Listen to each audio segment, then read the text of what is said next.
Hello, everyone, and welcome to the finale of our first season of MORK BORG, Rites from the Holy Mountain.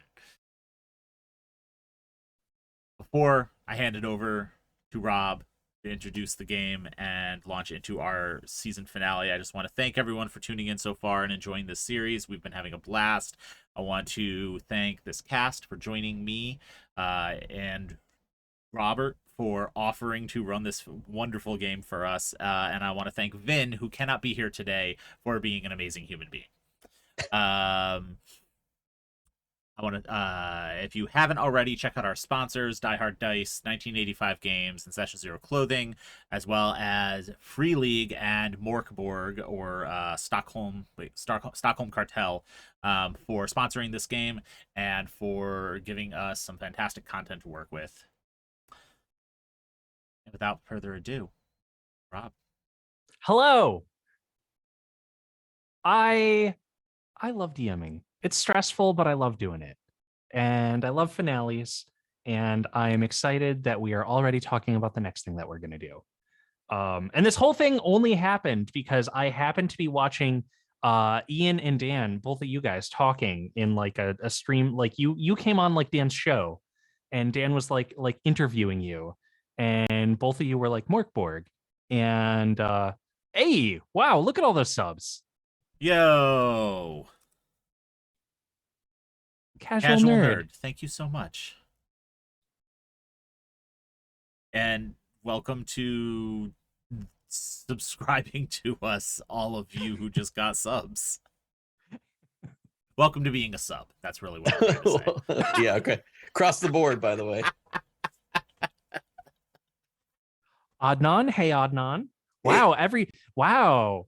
Selina, all your friends are turning out to watch you I don't know, suffer at the hand of me die. Yeah. It's a finale, so I mean, who knows? Yeah.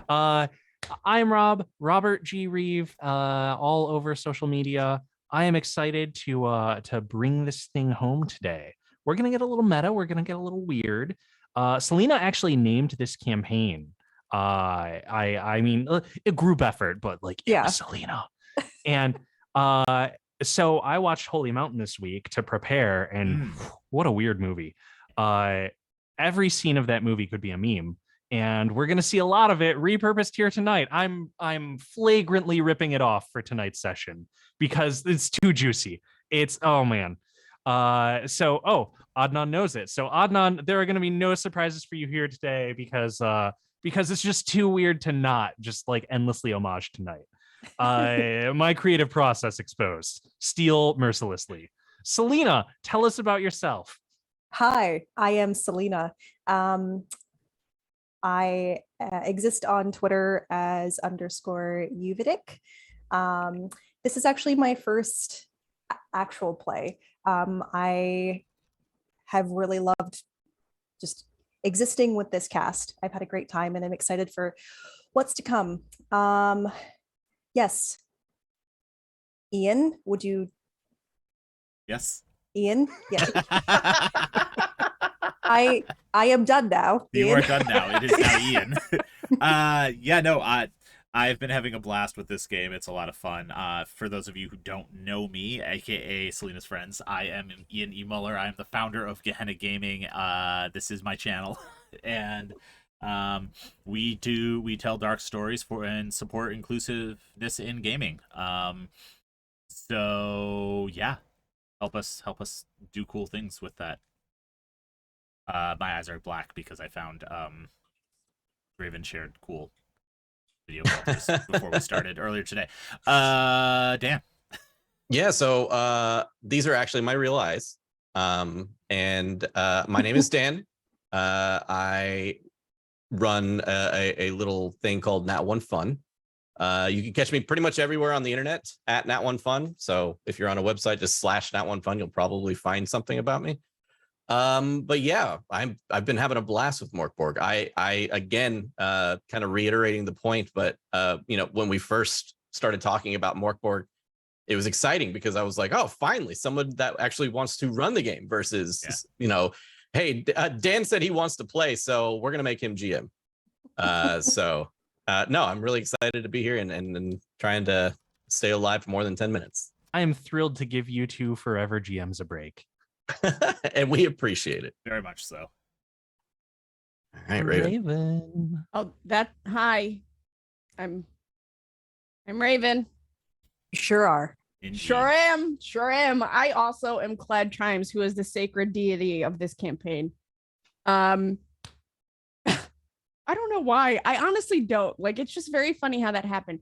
Anyway, I do a lot of TTRPG stuff. I also survive on the internet, which is weird, but it's true. I do that. You can find me anywhere at Wreck-It Raven, except on TikTok. It's Wreck-It.Raven. I also have been really excited to play this because this is right up my alley. I don't know if y'all know, but I am your friendly, like, wholesome goth neighbor. Just kidding. I'm not that friendly, but I am wholesome in my own way. And so just seeing the art was enough for me to be really excited about it. And now I am addicted. So I am going to send my rehab bill to all of you. You know, Fair. casual nerd subbed, and I think it's a bribe because immediately after said, "Clad Chimes the Knives must live." I mean, I don't know what to tell you. Clad's a fucking god. It's in the name, man. Like, you can't just let a randomly generated name like that be like just go to waste. Right. It's true. What? Ian, Orange what was Jesus that? was That was smiling a- upon me. That was a crate of dice. Yeah, I realized I didn't have any dice out or anything. And, He That's a made snackle box. he made a noise. There was a heft noise when he like it probably weighs like 10 pounds. Are any of those dice provided by our sponsor today? Shut up. No. Oh, you could have lied. You could Ian. have just lied. So many lies could have been I had. have dice from Die Hard Dice. They're not in that tackle box. I will say I've been using Die Hard dice the last few times we played, and they have been treating me Listen, quite well. You know what? I'm pulling out my 1985's video cassette dice right now. Oh, those So, are nice. Did I see Raven has the book?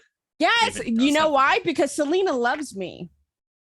Selina bought you the gifted book? me the book Well, that's from sweet. my wish Ooh. list. So I'm just like, I don't know. I would consensually kiss Selena on the forehead Wait, right now. should we all hold our books up? Yeah, we should. mine's not near me. Yeah. Support Oh. support the creators. Yeah, you Ian, better how run. Yeah, dare you better you. run. Oh yeah, let me What? Yeah. double Oh, it up. well, double it you up. know, No, I don't have the. I don't Yeah. have it. I got Fuck I you. got the zine. I don't have the zine. I I'm have sorry. the storyteller screen and some other stuff behind me, but here's the book. yes. Yay! Look And at these here doors. are some lovely dice from. Oh nope, you can't see those from one of our sponsors. Aha. There. Should we run the opening video? I Is it think we time? should. I think it's time. Let's do it. Made by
We're back.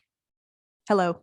There was nothing that happened when we were not We here. were perfectly silent, and there was zero conversation.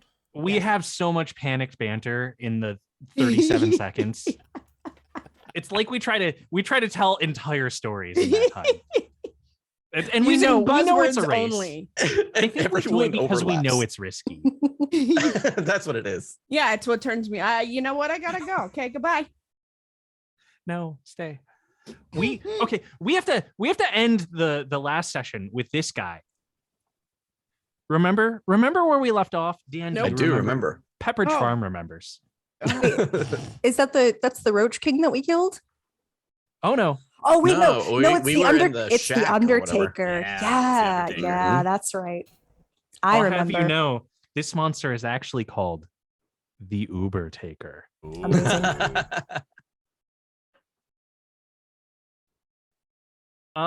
When we last left off, you had come into the Undertaker's hut, and in there were a few people bickering about chores.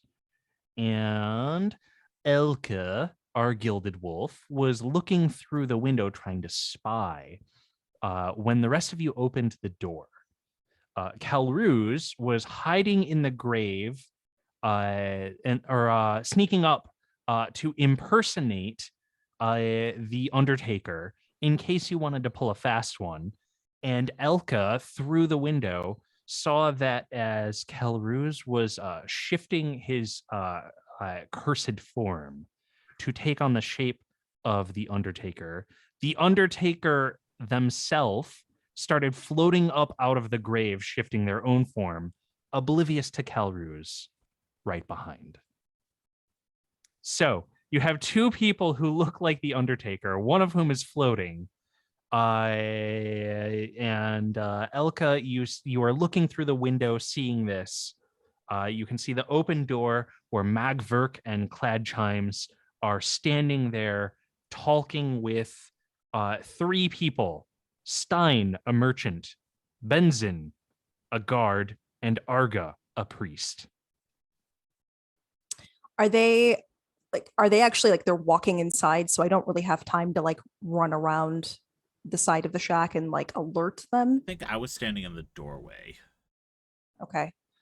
I'm gonna start darting toward the figure that is rising up out of the ground.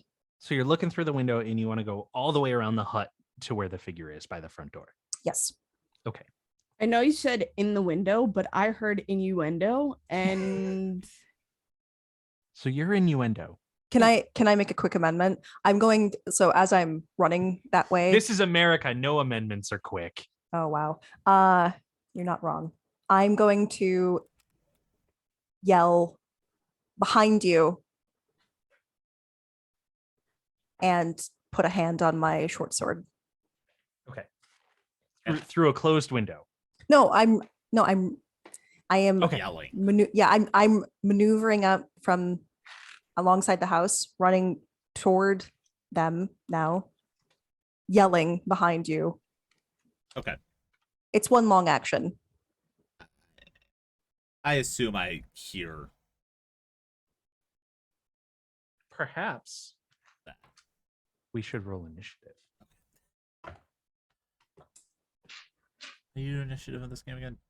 Oh, D6. Everybody, first I'm gonna roll a d6 to see if you go first or the bad guys go first. Don't we always go first because of someone's perks? Doesn't Raven? I think I'm not Raven, I'm always Clad. goes I'm sorry, forgive me. Who's Clad this Chimes. Raven that you're talking about? I have no idea who they are. I misspoke. let me see. Hold on. I believe Clad just gives Yes, us a bonus. I have hyper awareness. Yeah, it's a bonus. Read hyper awareness to us. Oh God. Okay, listen. Well, now I have to find it. What I'll page? read hyper awareness. Thank you. Thank you. Wow. What? What? What? What? What? Wait, are our characters fighting or are we fighting? Both. Oh. It's a meta session. Oh. Don't start. Got This it. literally could happen. You are paranoid, seeking danger in every shadow. Everything wants to kill you. You are jittery with bird-like movements. You can never be the victim of a surprise attack. Additionally, your side takes the initiative on 3 or better. However, I rolled a 2. So, Oh, you get to roll for that? That doesn't seem fair. well, I rolled it. Because you're all rolling your individual initiative. initiatives, Oh, I see. which Okay. is your agility bonus plus a d6. Yes. Makes sense. All right. I got a big old 8. I got a 5. I also got Jesus, an 8? Who the fuck?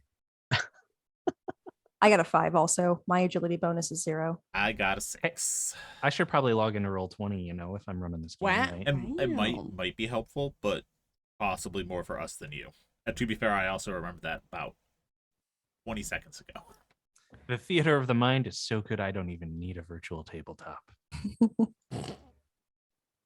Okay, turn order.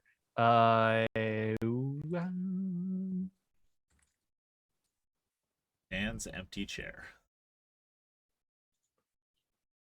Okay, Dan rolled an 8. And Selina? 5. Elka's got a 5. Raven. 5. Cladchimes has a 5, but always goes first. Right? Do I yes, I guess. I always go first. That's right. I always come first. Oh, you can never be the victim of a surprise attack. Okay. It's not you always go first.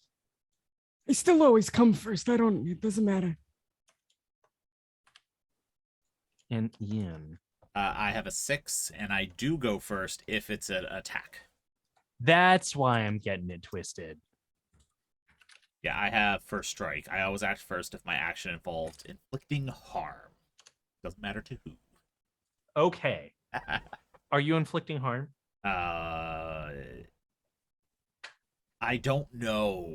Because if you're gonna turn around and start swinging, I'm gonna then that's inflicting harm. But if you're walking into the house to regroup and take a minute, that's not inflicting harm. I am gonna turn around because I said I heard Every now and again it fall apart. There it is. Sorry, I also just watched Thor, so like that 80s music. The is new very one? much I haven't ahead. seen it yet. It's very good. Anyway,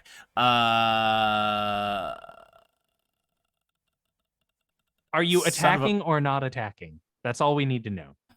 I heard Elka yell like Elka. Thank you. Yell behind you, so I definitely turned around. Does this appear to be a menacing foe? Yes. Floating a few feet above the ground is the Undertaker's body. The face is gaunt, eyes sunken, filled with mad purple fire. Rune-covered robes swirl around grim feet. The shovel, a fiery polearm of doom. Yeah, I'm attacking. Yeah, okay. Upon festering, the Undertaker's body and vengeful mind hosted a being both lesser and greater than human, a servant of a faraway underworld, an Ubertaker. The Ubertaker. This creature is concerned with one thing: to bring people back below the dirt. I am going to swing the Zweihander that I have over Calruz's head at the Ubertaker. And that is I'm assuming a strength roll, right? Remind me. Yes. Okay. Strength, I got a 17 to hit. That'll do ya. Nice. And that is a D10 damage, which is why I'm using it, which is 7.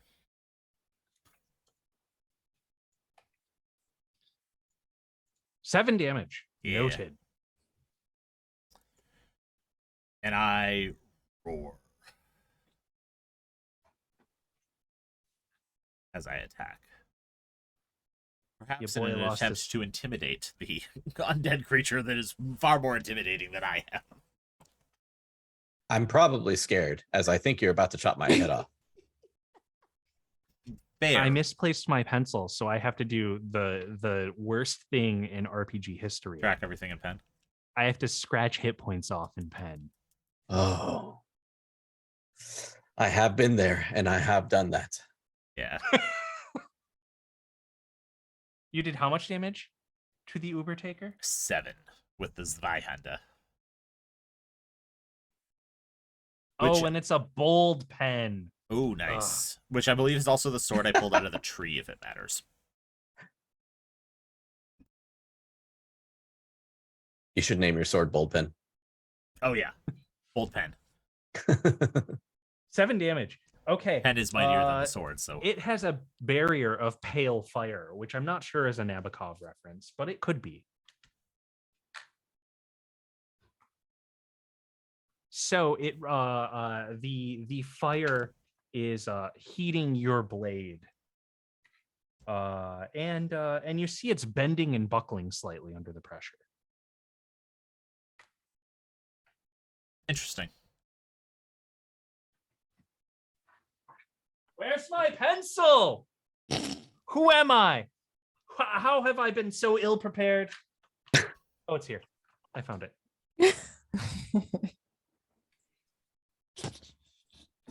It was literally just like exactly the where is my as super suit. It was the same kind of Super suit. Yep. yeah. Where's my super suit? Yeah. You have you It's hello The Incredibles? even I know that's an Incredibles reference. Wow. Have you not seen The Incredibles? I saw it once. I don't really remember it. Oh my god! You know what? Here I was thinking that you were cultured. I didn't. take back I didn't everything. see The Incredibles 2, which I can only assume is called The More Incredibles. Whose turn is it? The monsters. Woo. Okay. This monster, I roll a d4 to randomly determine its action. 4. Rest is now. Skeletal hands pull a creature into the ground. Okay. I'll roll randomly. 1, 2, 3, 4. Calruse.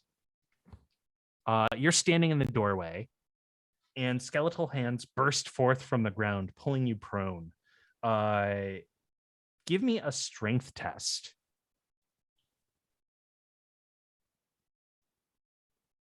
A strength test. Okay. Ooh, yeah, nat 18. That's good. You are pulled prone, and some of these bones are sharp and strong, and you think that they would actually be like slamming into you and damaging you, but instead they've merely grabbed you by the ankle and knocked you over. Now it's your turn. All right. Seeing as they probably are not tricked by my disguise, we're just gonna go with a basic. Well,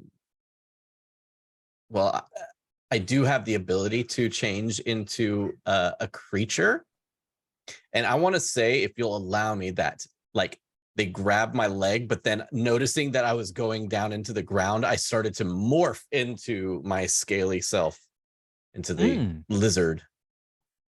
Sure, it's morphin' time. It's morphin' time. I dig it. It's definitely more morose, as like my bones crack and like, you know, there's a lot of skin tearing and then coming back together. A lot of like even kind of like yelps of pain throughout it. And I become a little lizard boy. I'm a little scaly, like Gila lizard. Just a little guy. Yeah, I was a little guy. And let's see. I would like to I don't know if that counts as like a full like action to transform into this thing. What's the class say? Action, if you will. I don't think it says anything about it. It just says you can do this. Yeah. Yeah, last time I trusted you guys with your classes, you told me you could transform into anything you wanted at any time. Well, that's just because it's worded poorly. in the Scum Birther, at least. Everything in MORK BORG is worded poorly. It's kind of a trademark of the game. Let me do the thing, DM or GM. Yeah, it doesn't specify in Scum Birther. Let's take a quick look. Caveat that. And what book is Cursed Skinwalker in? The Cursed Skinwalker is in the MORK BORG cult's Feritory zine, not the heretic zine. So here's our cursed skinwalker. They transform into various animals. Dan turns into a lizard. I turn into a bear. Shifting your bones requires a single painful round. There you go. Armor and weapons are likely unusable in your new form. It tells you if it is. The life and death lizard has scaly skin to reduce damage by D2 and has a bite attack and can spit acid, and you regenerate. Then I shall use my turn to morph. It's Morbin time. It's Morbin. Morkin time. It's Morkin time. Morkin time. All right. So yeah, that's it. I escaped the grasps of this thing trying to pull me into the ground by transforming into a tiny little lizard boy. Exactly. Ilka, it's your turn. You your bones crack and you slip free of the skeletal hands that burst forth from the Uber taker's earth. Noise. Okay, so I'm running toward the group. I'm guessing it probably doesn't take me very long at all to get there. Yeah, I think that you can run around the hut. It's not too big. You sprint over and you're surveying the situation. Someone dressed like a gravekeeper is held down by skeletal hands, but is cracking their bones and turning into a lizard person. Then another gravekeeper floats above, holding a shovel that is burning with violet fire. Okay. I am going to take out the blanket that I carry for camping Mhm. and try to throw it over the shovel. Okay. Sounds like you're making an agility test. Yes, it sure does. 17. Woo. You throw the shovel, you throw the blanket over the shovel. And it also you throw it over the Uber taker's head as well. And the creature seems slightly disoriented for a moment.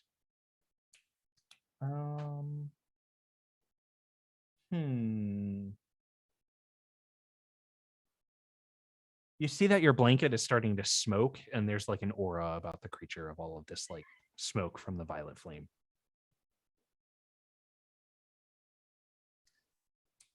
And next, it's Clad Chimes. The knives. You gotta see the whole thing. Mr. the Knives. Mr. Chimes the Knives? Is Chimes the Knives the last name? Is Chimes a middle name? I don't know. Like that meme, like how do dogs wear pants? Yeah, listen, I fucking got vomited out of a man. I don't know. Sorry, weird switch, but here we go.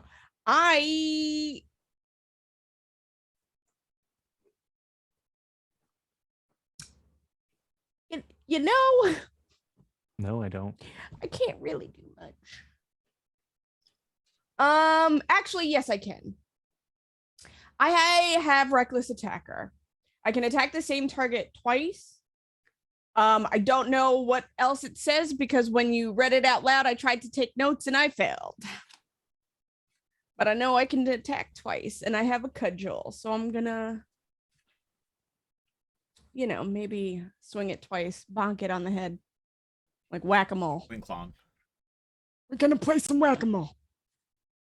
But I'm gonna need assistance. I'm gonna ask my man to throw me. Okay. You can attack recklessly. Let's see. Overzealous, constantly making bad calls, an extremely poor sense of judgment.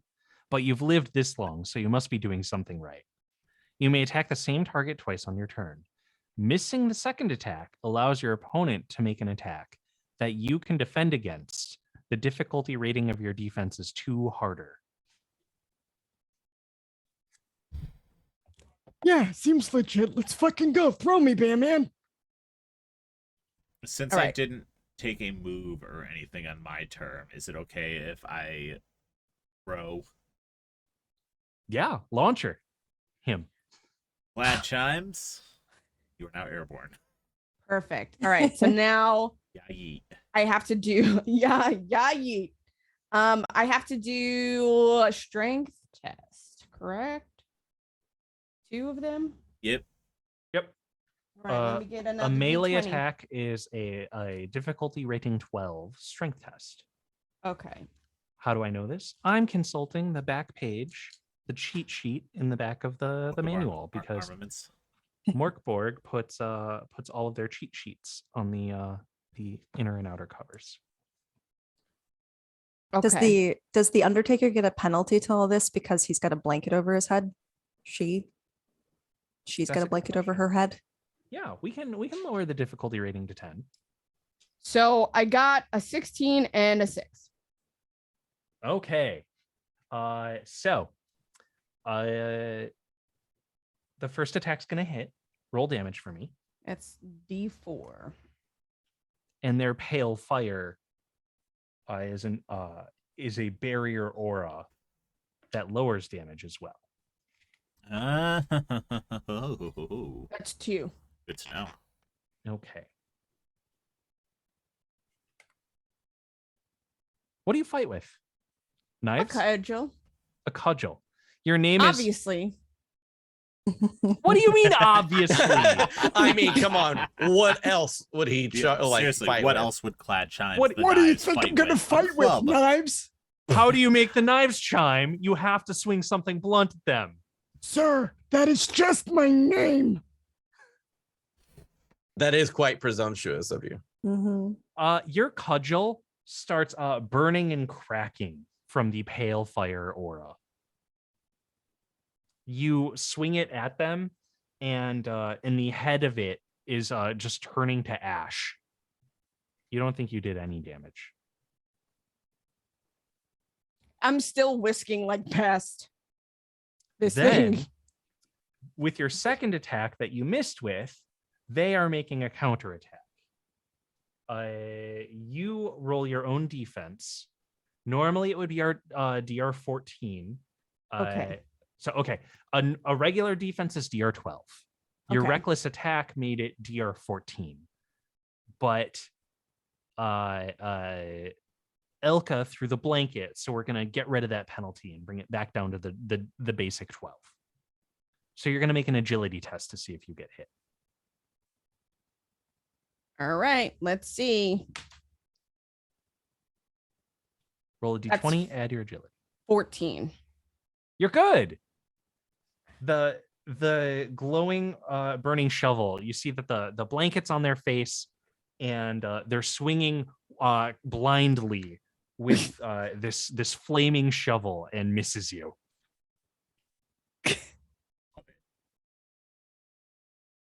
Oh, fuck. Now it's the Uber taker's turn. The blanket has burned completely away. No, we'll make the blanket last a whole round until your next turn, Elka. It's a thick camping blanket. I would hope it lasts Yeah, more we'll- than we'll- one round. we'll- This is surprisingly, incredibly campy, yes. It's fire made of resistant. tinder. You'd be surprised how long it takes to burn a wool blanket. I've rolled a d4 for the Uber taker's next action. No reproach. The Uber taker appears next to a random creature and swings the shovel.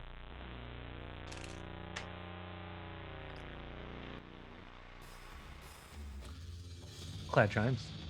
Oh, With a deftness, the creature floats over to you and lashes out with the shovel. Roll a d20 and add your agility bonus to defend. But what about my hyper awareness?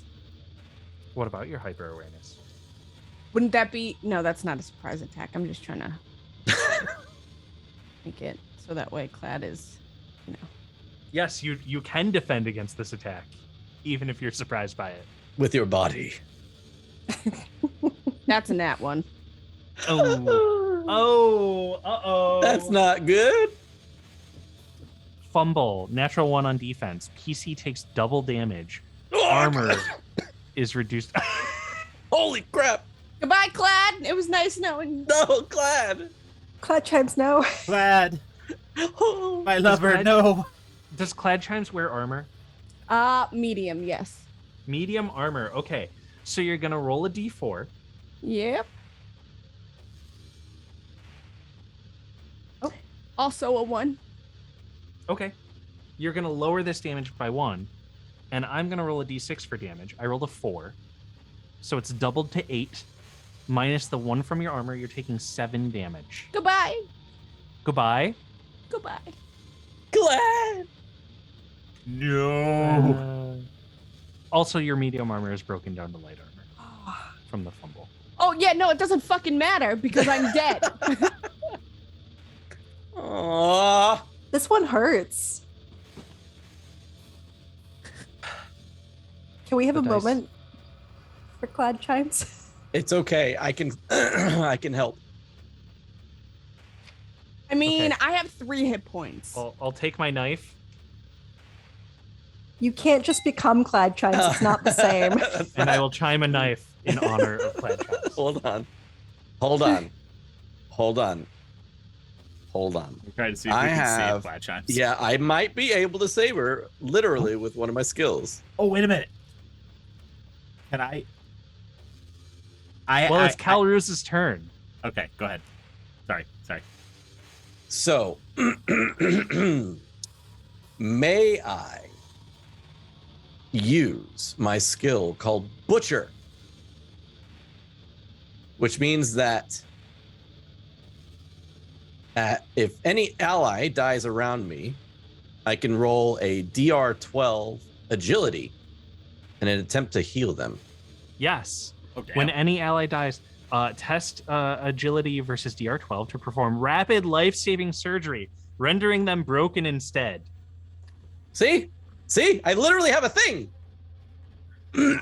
There's an app for that. You know There's an what? app for that. Now, here's the thing.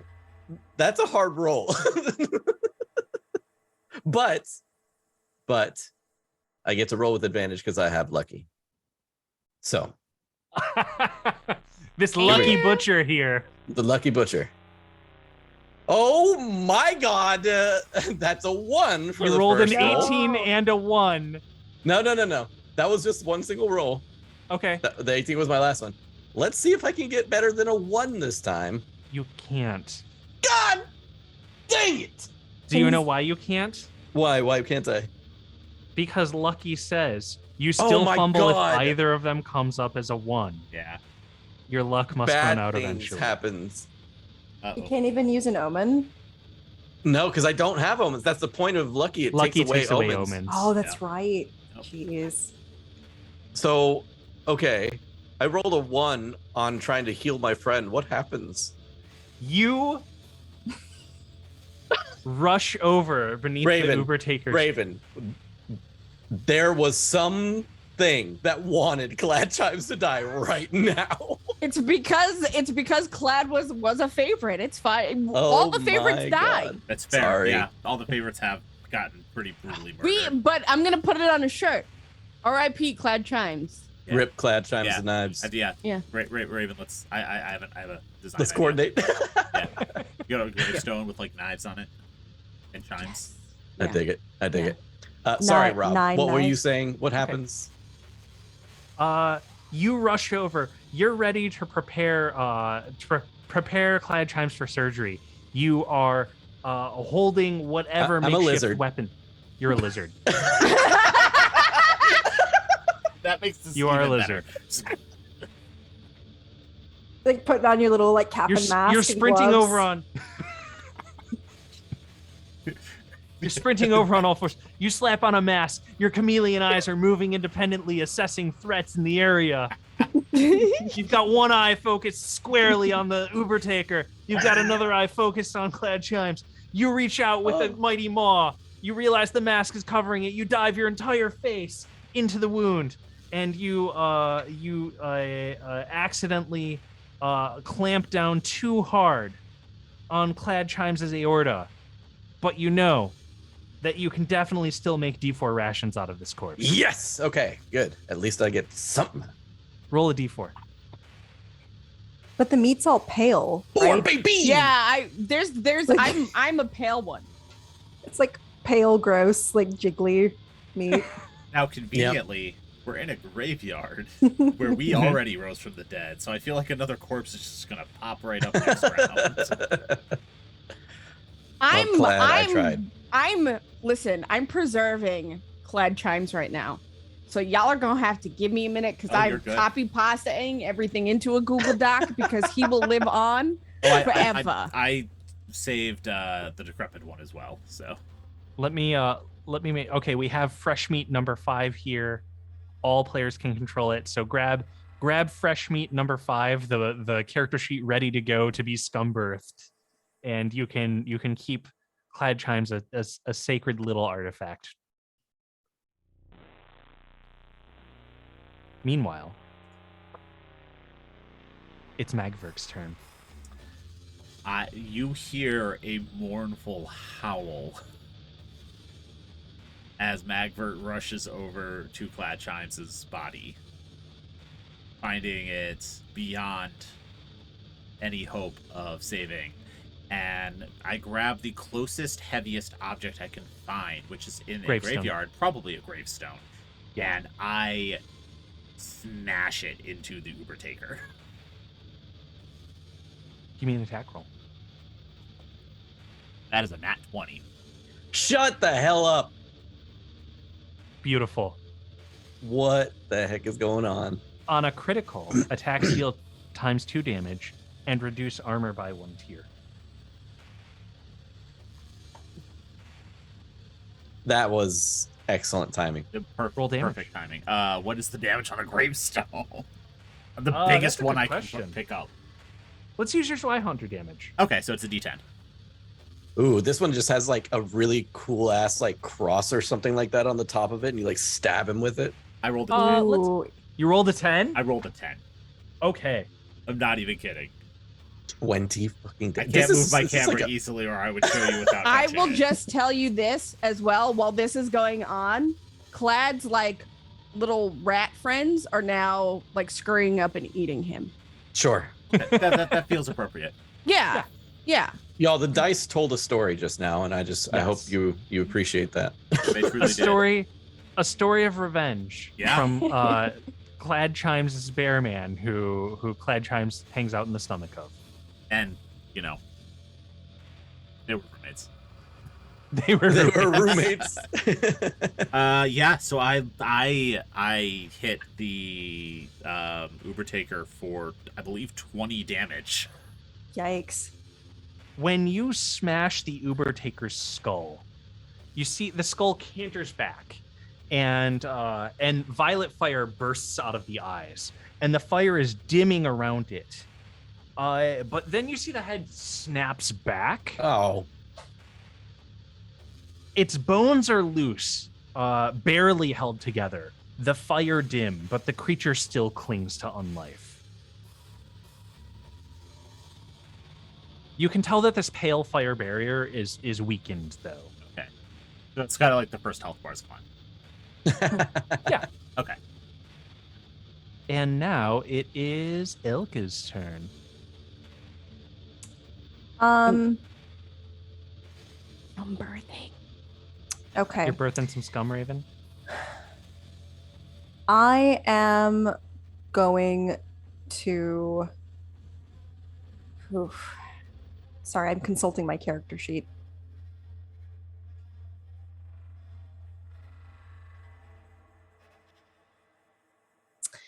All right, I'm just gonna make like a split-second decision and grab my water skin from my hip Mhm. and like slice it open with my knife and launch myself at the Uber Taker while like trying to douse the flames with my water skin. ooh. Would you like me to roll a d20? What do you think? Do you think this is a melee attack or a ranged attack? I think my goal is to like douse, so I'm getting pretty close, probably at like risk to myself because I am touching the pale aura. Let's call it melee. Okay. You're gonna roll and you're gonna add your strength. Excellent. My strength is -1. 16. Hey. Yeah, you tear open your water skin and you leap at the Uber taker. You're clinging to its bones and crawling up it as you're dumping the water skin over it. Why don't you roll a d4 for damage, and this will ignore its damage reduction. It fell. Sorry, 1 second. 3. 3. All of the flames in its eyes have gone out, yet you feel its body is starting to sink to the earth, but whatever last dregs of force are animating it are holding you aloft, and the empty eye sockets look down at you. You have never seen a black void so menacing. Clad is dead. It is this creature's turn, and it is going to do something to you, Elka. I roll a 2. Behold the power. Its next attack does maximum damage. Okay. Yo, this game. It's ridiculous. I love It's it. wild. Is this a charge up move? This sounds like a charge up. Is he gonna solar beam us? It doesn't say to take an attack. It just says its next attack does maximum damage. Yeah. Ooh. Yeah. It stares into you, and you stare back into it. You know it has marked you for death. Sick. Calruz, it's your turn. I pull my head out of the goop that is Clad Chimes, and I pull out 4 rations worth of regular meat and just like spit it on the ground for later. And I will look over at this thing, and it is currently like staring down Elka, and I will climb up its leg, and I'm going to bite on its crotch. Yeah. Okay. Yeah, I want to try to bite its dick off. Oh wait, It's just a skeleton. it's a skeleton. I want to try to bite its pelvic bone off. Yeah.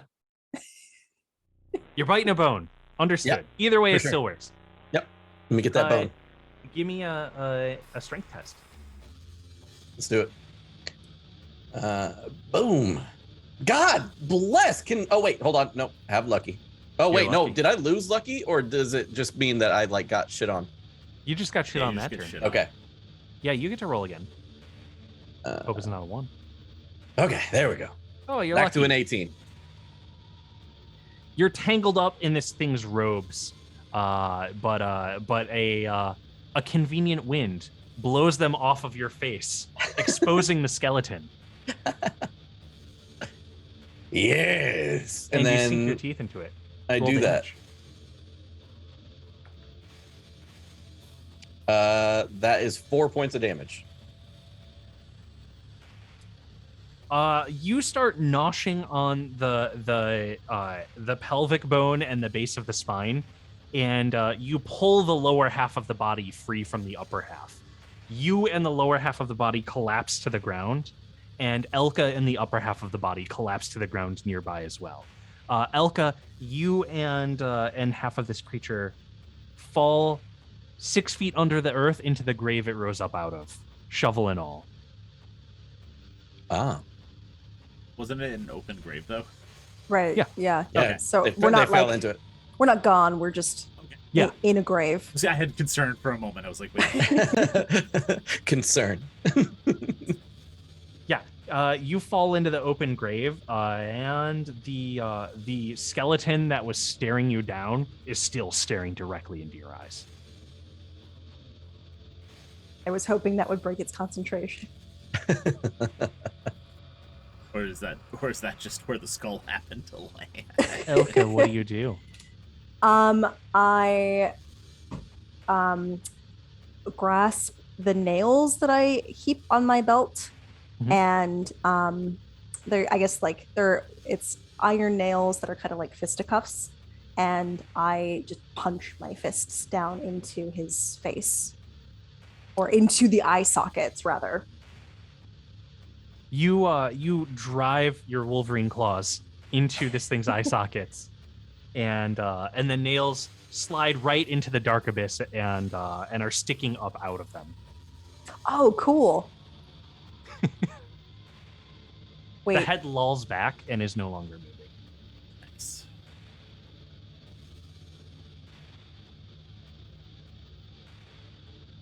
Yeah, you take a breath. It looks like you've defeated this creature cool. I'm at the gonna cost of Of of Cloud beloved. Chimes. Yeah. Yeah. Cool. I'm gonna like throw the skull out of the grave. I catch it and I crush it, Nice. and then I grab I grab a shovel, possibly that shovel, and start digging a grave for Cloud Chimes. Yeah, the Uber Taker shovel is there, no longer lit with pale fire. Yeah, I grab it Okay. and I start digging a grave for Clad. There's a grave already here. Nah. nah. Understood. Did the Uber Taker have anything on them? Yes. I would like to search that corpse, please.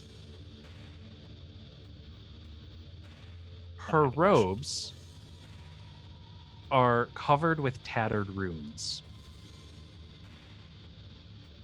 And you're looking them over and you realize that the runes on them, you can tear out a chunk of these and roll them up into a scroll.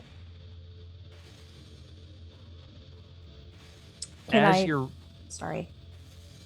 As you're reading over these runes, you have a sense somehow that this incantation would do to your foes what the creature did to you. That moment where you felt that you were beholding its power and you would take max damage from the next attack. You can do that now by reading this scroll.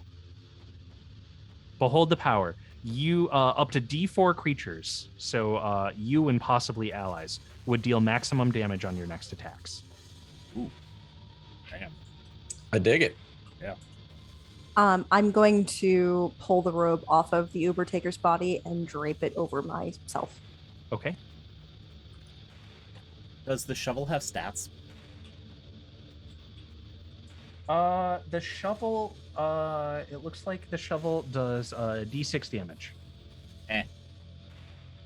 It's not magical. Nah. Once I'm done digging the grave and burying Clad, what remains of Clad, I toss it. It also says defense DR 14. That makes defense worse. Yeah. I already have a DR 14, so it doesn't matter. Yeah, Yeah. because it's unwieldy. Yeah. Well, you're rolling the defense, and the defense is harder. Yeah. So Yeah. And mine's I think already. I think the opposite effect here would be like the implication is the shovel is better at hitting you. So I think the shovel would be melee DR 10 for your attacks. Oh, interesting. Because if it makes the defense 2 harder, it would make your melee attacks 2 easier. So I think the infernal shovel is easier to hit but less damage than a Zweihander. I mean, no, I'm good.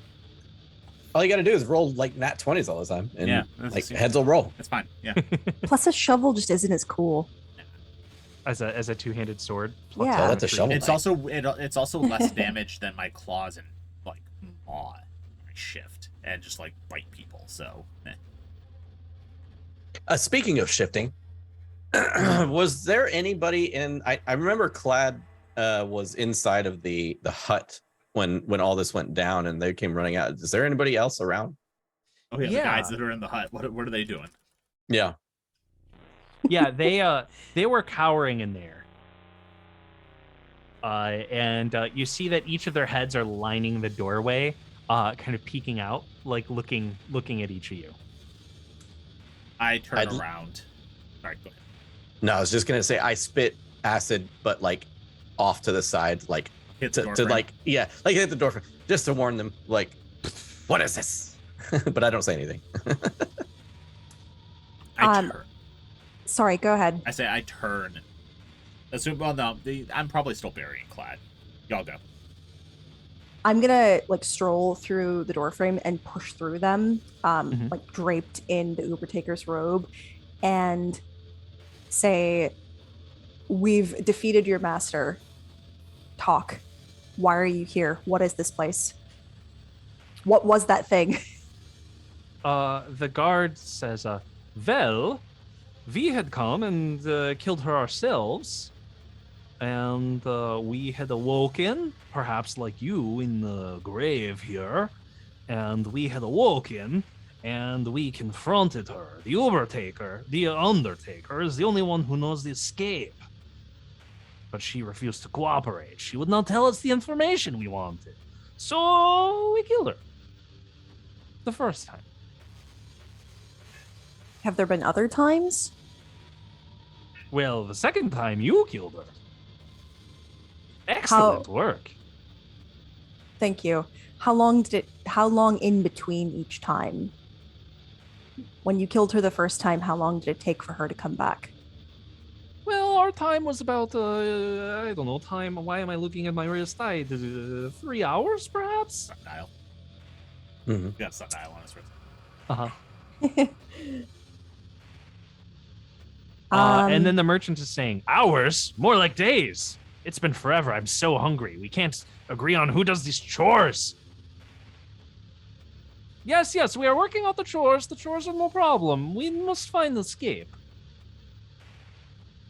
I'm gonna let them talk amongst themselves, and I'm gonna nose around the hut, like There's looking for books and stuff. I guess. There's a coffin. Is it just a coffin? It's sealed. Okay, I'm gonna try to lift the coffin lid. Yeah, you lift the coffin lid, and there's a figure laying in it.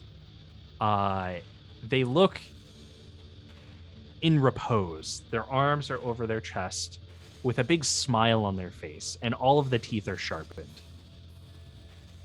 Raven, this is your new character, Ligon. Perfect. You So- snap awake when the lid opens. Okay. Ligon is a Feng deserter. And Ligon is probably about 6'2". Very coffin. disheveled.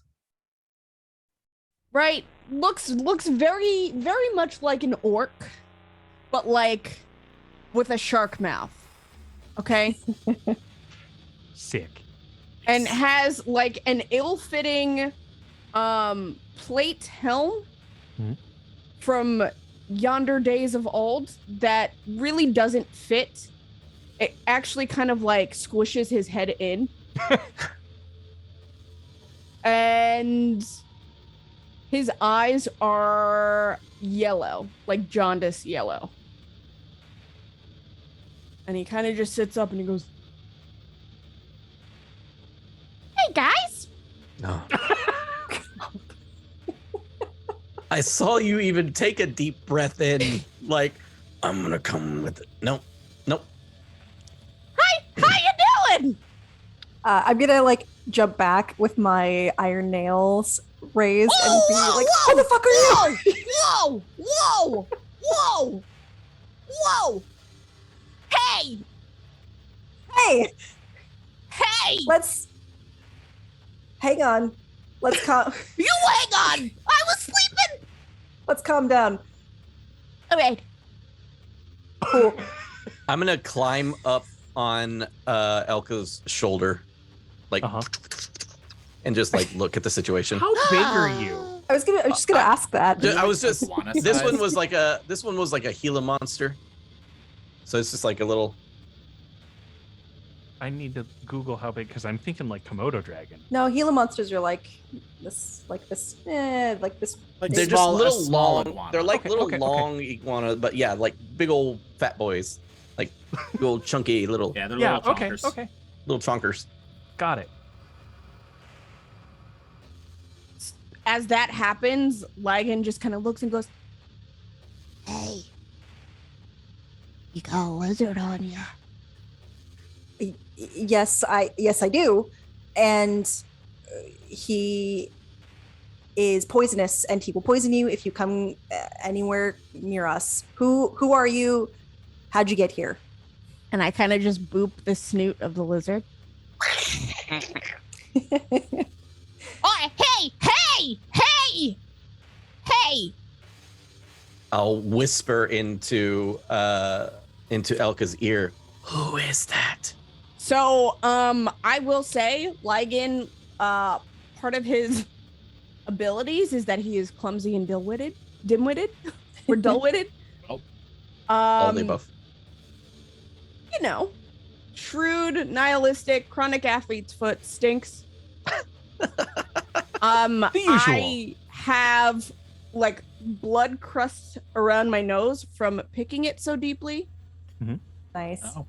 You know, that's I'm obviously Classy. the epitome of house husband. What? Oh my god. Yeah, obviously. Magverk, you're making quick work of this grave. Yeah, I figured. The shovel makes the work easy. And as you are burying Clad Chimes, something unusual happens. Uh-huh. The sun shines through the clouds.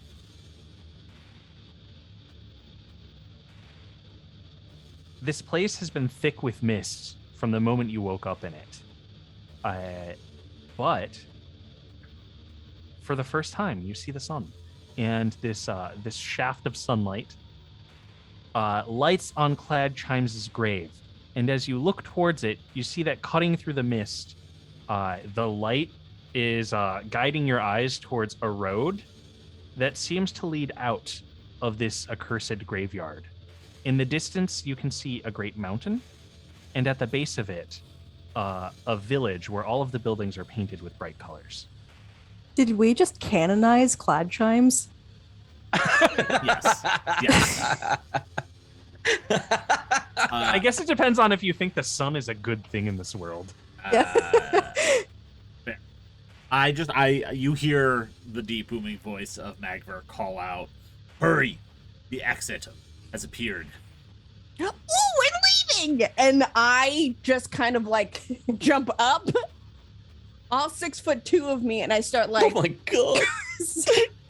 skipping out the door. So someone I haven't seen yet comes out of the hut first. Yeah. Yeah. Shovel. Boom. Going. I miss. I'm gonna say I miss. But the shovel just like flies past you and sticks in the wall. It's... Do we all notice this sunlight? Give me, Ian. Give me a roll. Okay. Give me a. We're gonna make a ranged attack roll. Ooh. Did you 5? do good? 5. Oh. Okay. Yeah, the shovel flies past this new stranger and sinks into the wall, dangerously close to, but missing the head of someone dressed as a priest standing in the background. Boing. I don't even notice. I just keep Amazing. going. The priest, the merchant, and the guard are gathering up all of their things. And the guard is like, well, I guess this settles the chores problem. There are no chores. We will follow you towards that village. Do I want to be a dick? I don't want these guys coming with It us. is their fault Clad Chimes died. This is true. I'm gonna look at them and be like, "Yo, What do you mean, though? you." We? And I point at the grave of the Undertaker. Like, this is your fault. This is the fault of her. He's pointing at the grave where the upper half of the Ubertaker's body is. I kick the lower half into the grave. Watch my meat chunks. Be careful. We only wanted what you wanted. We wanted the way out. Would you have done anything differently from what we have done? You would have talked with the gravekeeper. She would have said, no, you are stuck here with me. And you would have killed her. And then she would have risen again without us here. And you may have been wounded in the first fight, and your friend may have died anyway.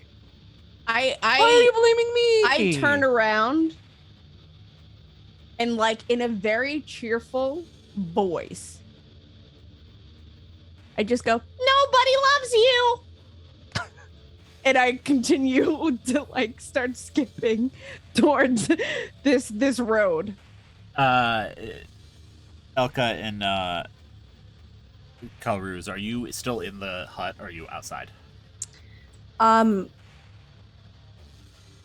I assuming Calruz is still on my shoulder, I would probably have like started to come toward the entrance of the hut, so I'm probably in the doorway at this point.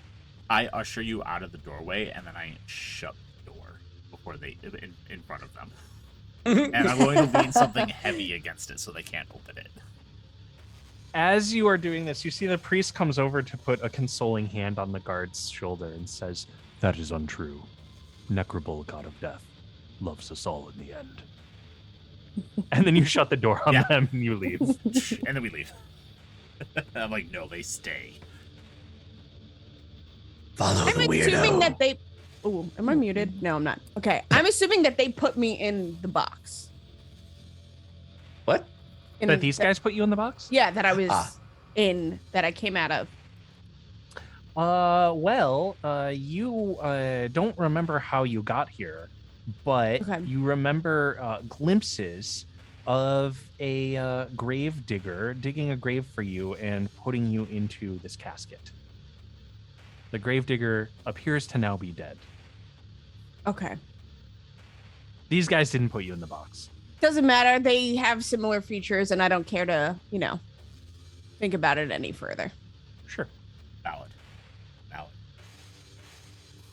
Are you going to take this road out of the graveyard? Yeah. Okay. Yes. Although I'm not doing it because the creepy orc started skipping that way. Hey, you leave the graves left wanting behind, and you head down the road where you encounter several pilgrims towards Do a we level town up? at the base of a mountain. Do you want to level up? Yeah, You can we get better?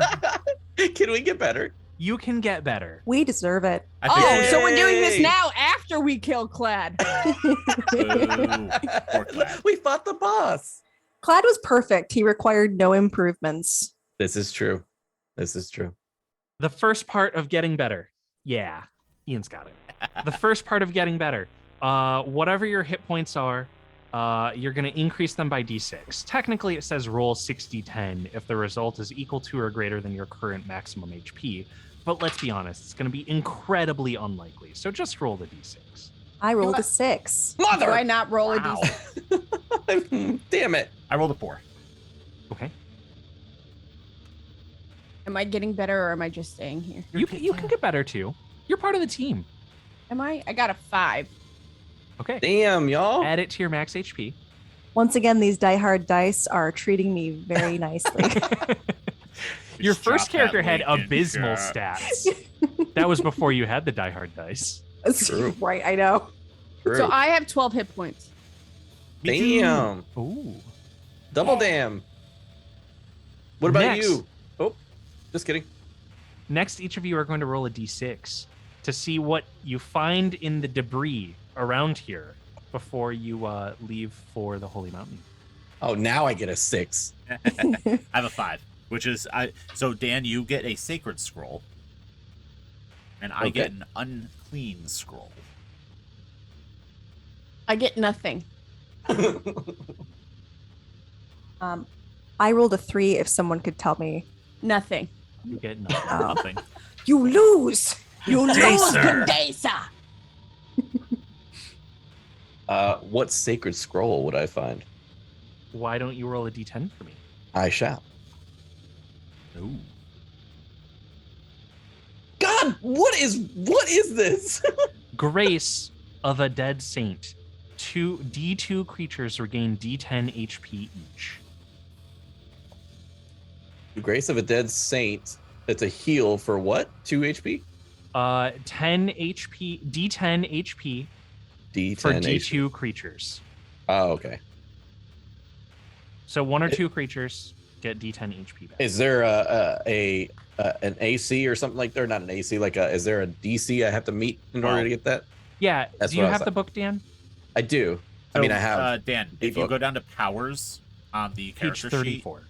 Oh, Thank you. all the rules for using scrolls is the same as power. So it's a presence test DR12. Ah, perfect. Okay. Rob, I rolled to randomize my unclean scroll. Yep. And I got the Daemon of Capillaries. One creature suffocates for D6 rounds, losing D4 HP per round. nice. Daemon of Capillaries. Yeah, you are literally cutting off their blood supply to their brain. They're suffocating for D6 rounds. Then, lastly, each of you are going to roll your ability score changes. Your ability score, you're going to roll a D6. If your ability score is +1 or lower, it's going to go up 1.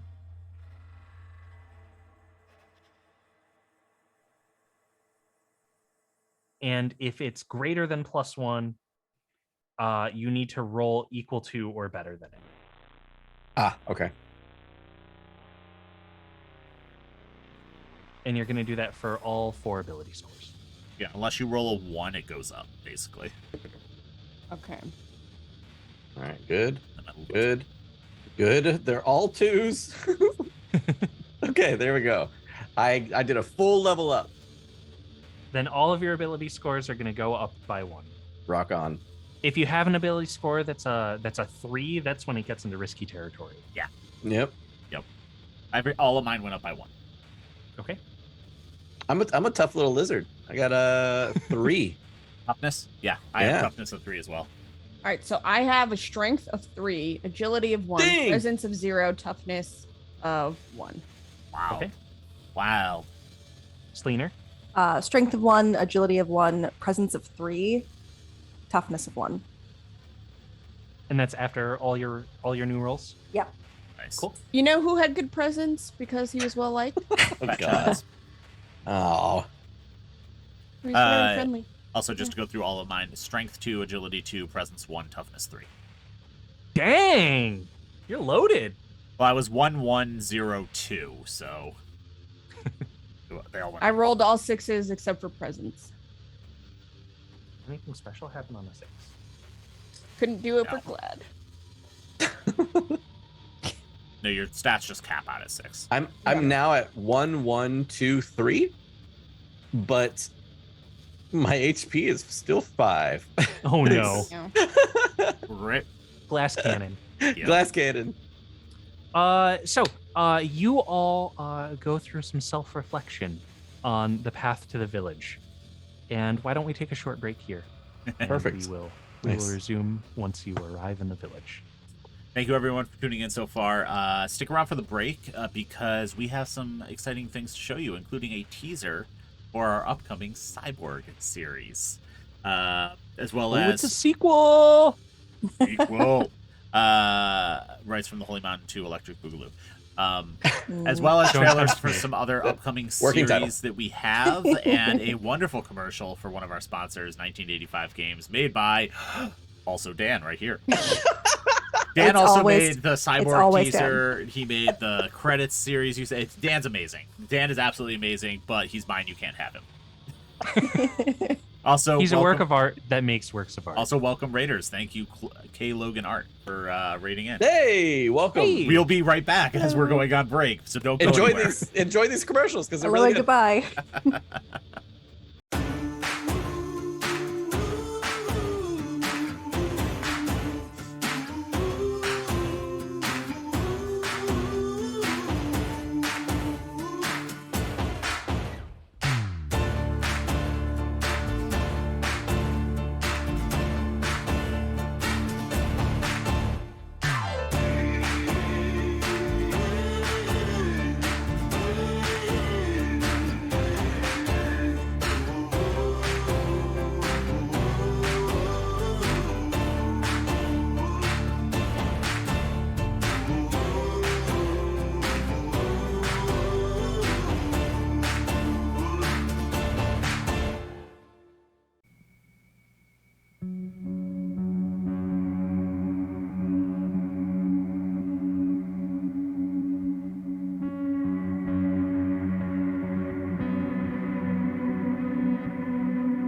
Easy to.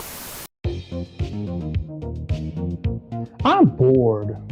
We can go scream at the cat for another hour. Nah, I'm tired of screaming at the cat.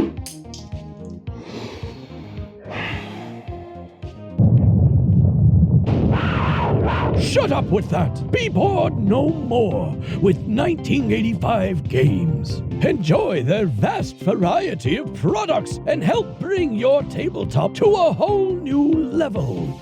With easy-to-use dungeon sticky notes.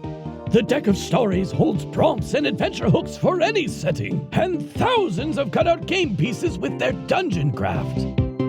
You've come all this way for nothing, fool! The princess is mine! You'll never get away with this, Malachor! Write everything down in your Hero Notes journal and start your adventure today! Visit the World Wide Web address 1985games.com and find many helpful products such as their Dungeon Craft series, battle maps, deck of stories, miniatures, dungeon notes, and now VHS dice. Again, that's 1985games.com.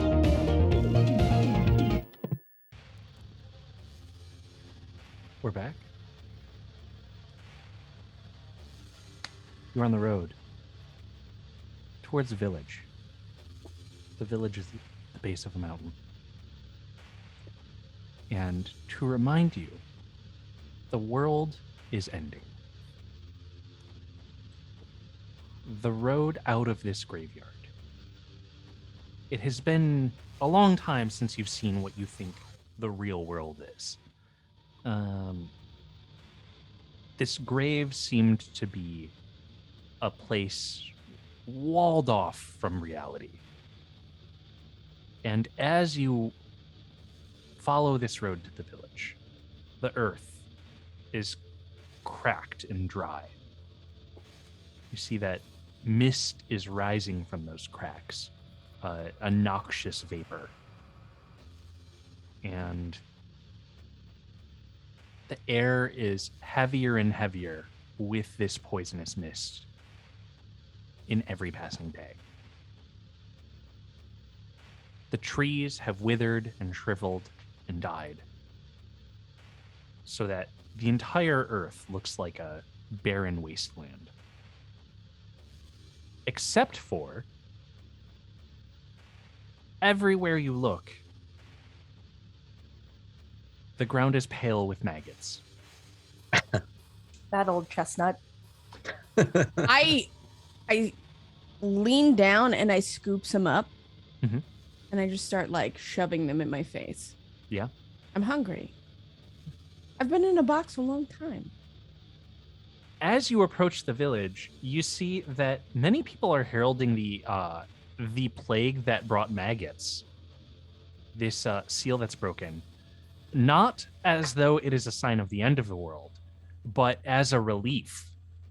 For the exact reason that you are highlighting here, Raven. I'm not Raven. My name's Ligon. Ligon. Thank you. Because the overlay still says Clad Chimes the Knives, because rip. Remind me. Ligon.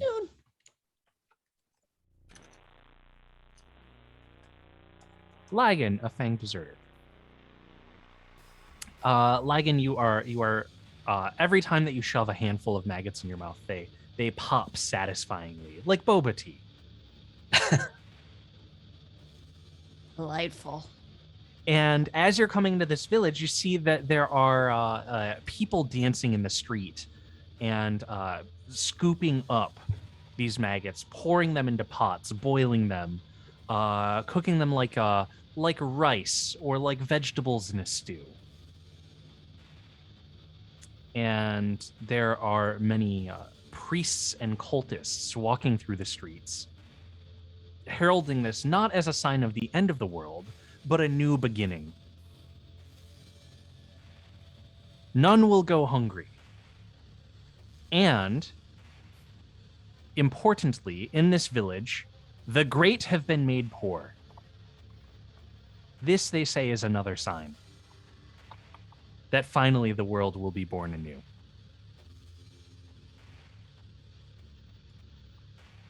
And this is where you arrive in the village of Hodor.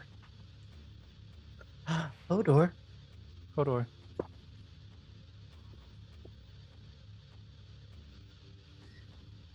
It seems that the entire village is overrun with a festival. People in brightly colored clothing are here to honor the basilisks.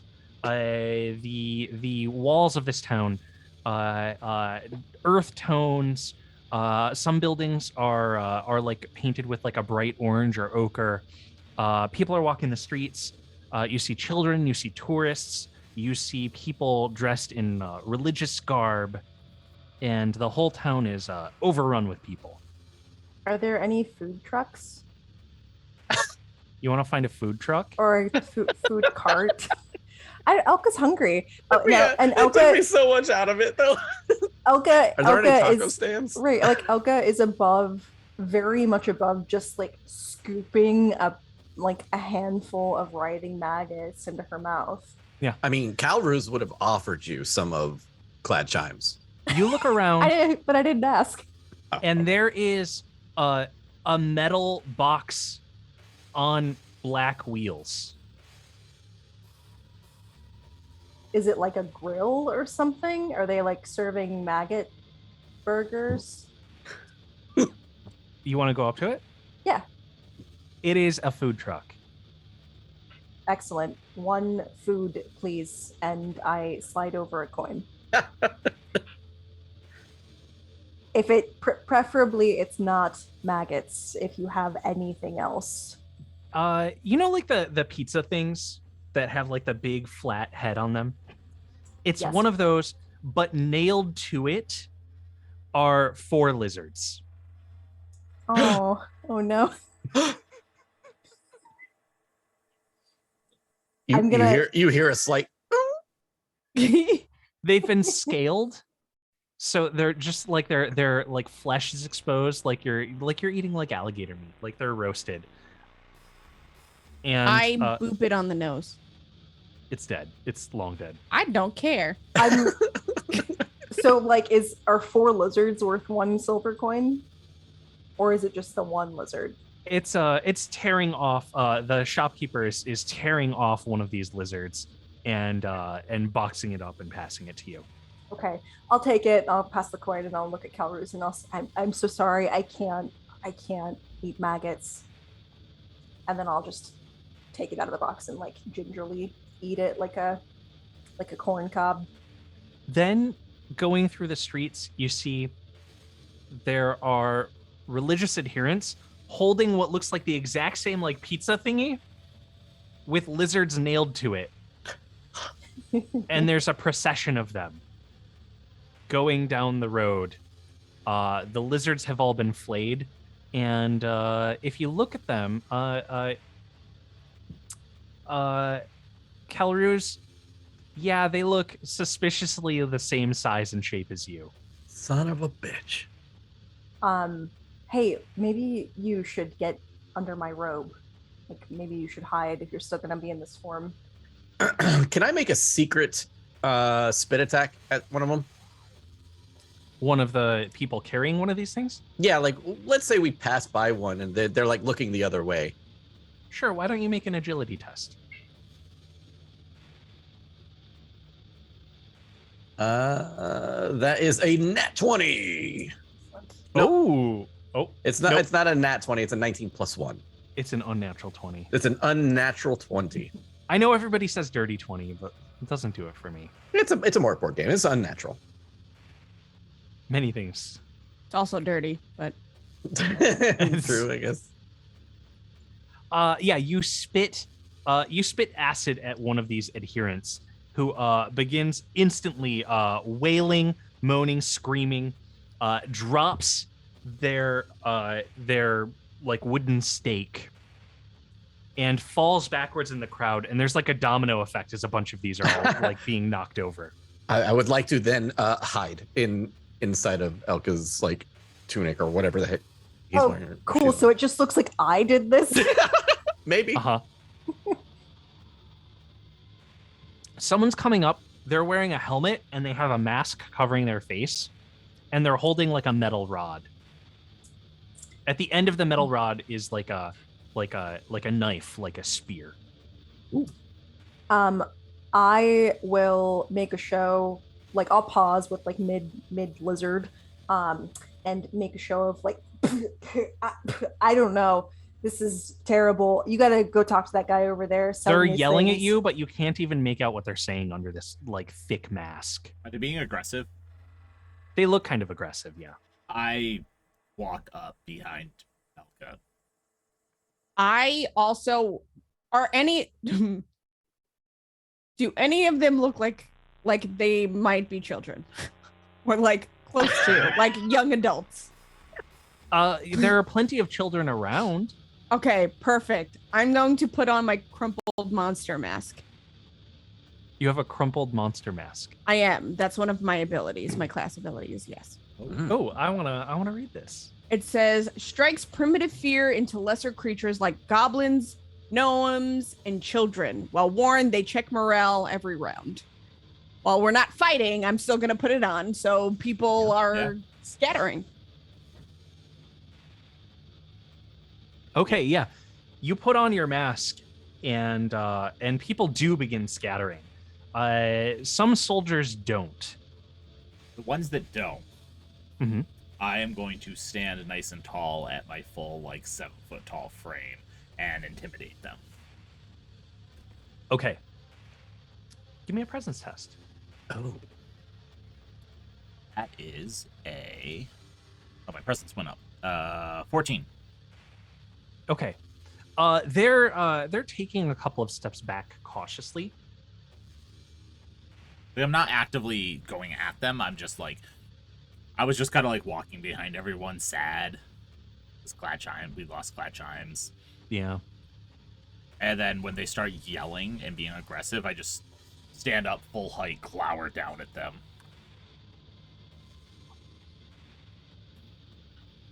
Yeah, you're glowering, and they're pointing the metal rods with the knives at the end of them at you. Mm-hmm. Not the knives. And one of them is pulling their lower mask off, and their voice is wavering, and they say, "Stop or we'll shoot." Shoot. Our guns. And I'll still like make a show like I didn't actually spit acid, like it was a result of the thing that I ate from the food cart. Give me a presence test for this. My presence flagrant is lie. excellent. Are you so? Let's go. Presence the hell out of this. I think Selina should get an advantage for my intimidation. Mm-hmm. I actually really like these dice, but they're white with white like numbers and paint. So that is an unnatural 20 with my presence modifier. A woman is coming over. She's wearing like a 3-piece suit. It's maroon, blood colored. She's got a tie, dark skin, short hair. And she's helping you up from your coughing fit. Elka. Mm-hmm. And says, an impressive display. Perhaps we can find a way to use it. Show me, what weapon caused this? I hold up the lizard. Okay, the lizard. That was, okay, The lizard that I've been eating. gotcha. She looks taken aback. The religious adherents who are sacrificing facsimiles of the basilisk have found no such threat. I would know. I know of anything dangerous in this town. I mean, I don't know. Maybe something happens when you cook them. Plus, we're not from this town. Also, that Could be, what my could friend be a said. different physiology, which is a big word. I was like, whoa. You know, he's absorbing the energy of Clat Chimes. Yeah, she's helping you up. She says, I am Isla. I make guns and toy guns. Do we know what guns are? No. What Perfect. What is a gun? We know what toys are. Fair. What is What is toys? What is toy guns? Yes. All one word. Toygans. Toy guns. The gun is the weapon that protects this village. She's walking over to one of these guards and lowering their weapons.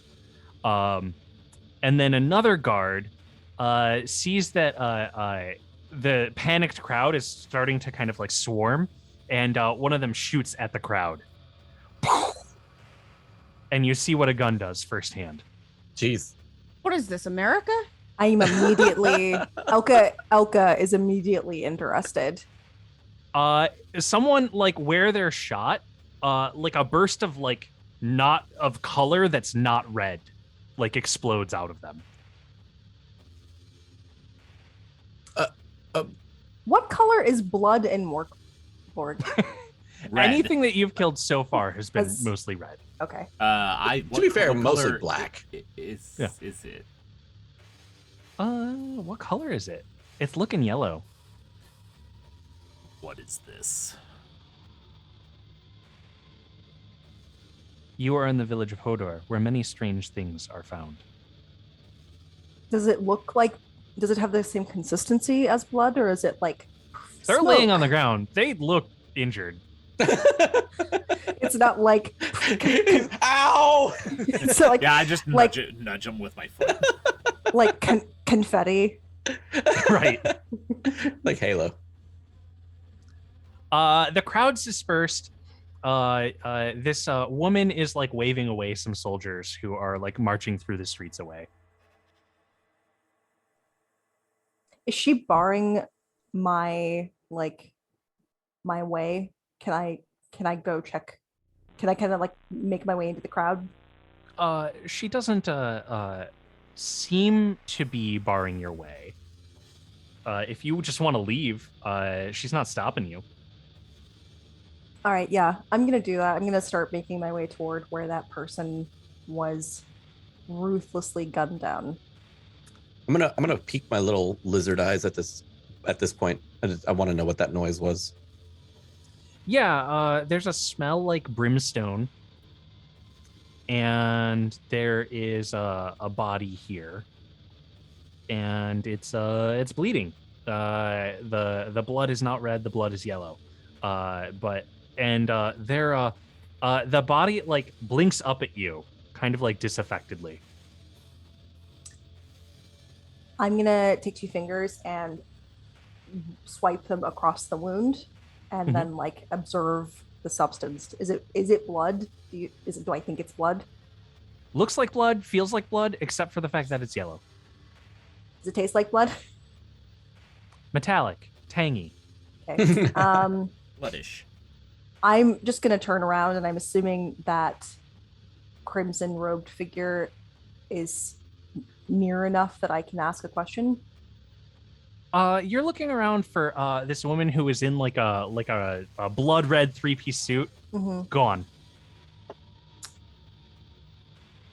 Calarius, you're perched on Elka's shoulder, and you're like staring kind of like alarmedly at this body, and the body is staring up at you, and it's just kind of blinking. It has like no expression on its face. I'm gonna roll to spit. Hold on. I'm gonna roll to see if I would spit at it. I'm gonna roll to decide. I'm gonna roll to decide. I'm gonna let the dice decide my fate right now.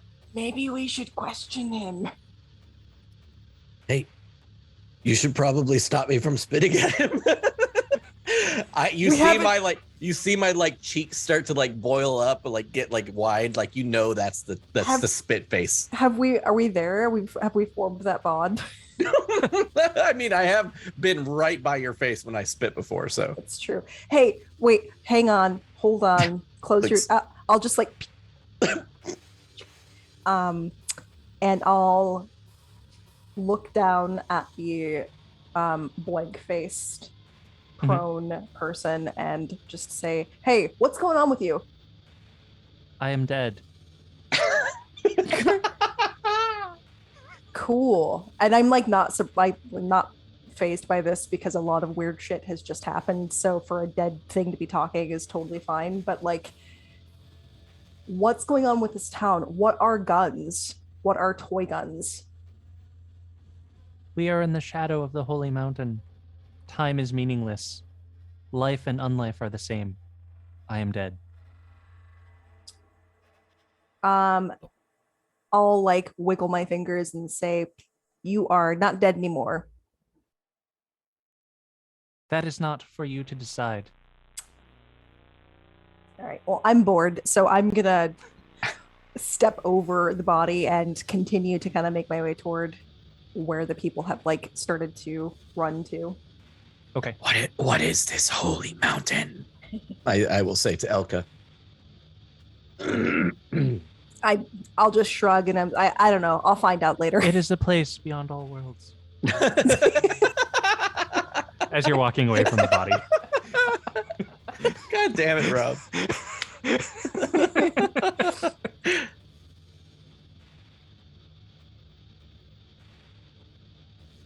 Yeah, you're wandering the streets. Magverk, Lagan, Yes. anything that you want to get up to? I'm following and observing very cautiously. And I am just like making it a point to go up to people and go, boo! And like continue to walk. That is actually terrifying. Yeah. You're walking up to people. You get in someone's face, and someone is holding up like a metal box to you. And they're like, "Ah!" And then they lean back and they press something on it, and there's a flash in your eyes. And I howl, like, but not like how you think I would. It's an actual like, oh. There's like a there's a noise, and then like a paper comes out of it and is like hanging off of the box, and they're grabbing it and they're waving it. I'm going to try to bite this person in the face. Okay, bite him in the face. Okay. Give me a strength test. Wait a minute. You just totally like Monster of Frankenstein. Like, So I'm going, I'm gonna use bite attack. So it is DR 10 to attack, D6 damage. Do it. Okay, here we go. Borg this Mork. That is a 15. You bite their face off. The face off. I really appreciate that this group is just like, questions, nah, fucking just pile in. Yeah. I think we have definitely already defined ourselves as not the good guys in any way, shape, or form. We're just weirdos. Oh yeah, Plot- no. Plot progression, absolutely Raven. not. Stab. The body hits the ground immediately, crumples. There is no face, and red blood is pouring out. Oh, red blood. The object in their hand, this black metal box, goes tumbling goes tumbling and lands at your feet, and you see that the paper that's extended from it is like a still image of you. That's like, And I scream. I take this thing and I throw it at the next person I can find, just like directly at them. Who give me a strength test. captured my face?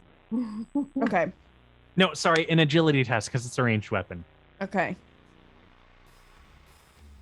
That is an 18. Okay. You throw this thing at the head of someone who is dressed differently from this person. This person is dressed like with like really rich colored clothes that are like covered with sequins. It's like an exotic garb, but their skin is like incredibly pale, and they have like blonde hair.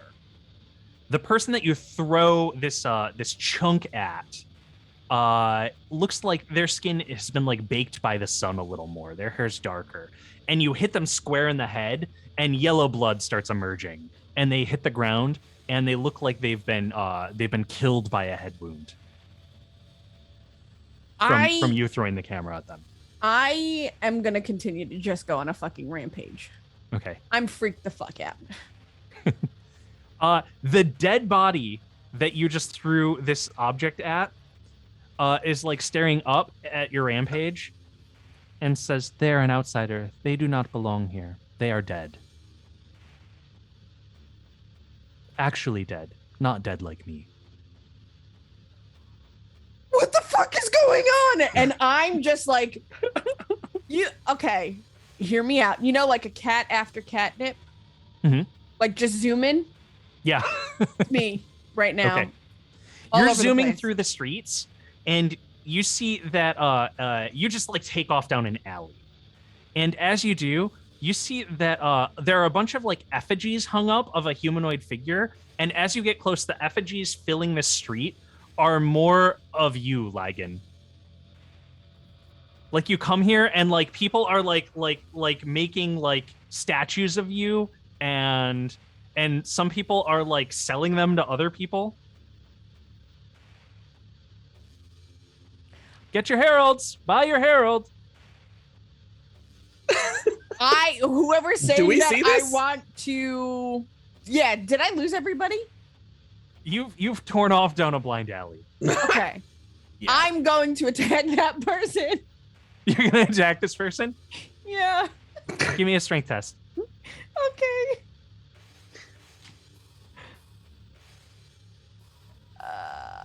9 plus 3 is 12.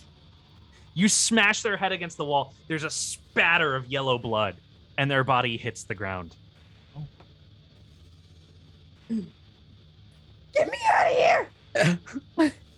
When you say "get me out of here," the body, without looking at you, raises a hand and points back the way you came. Ah! And I just I run back. Enjoy your time. Shut up! Stop talking.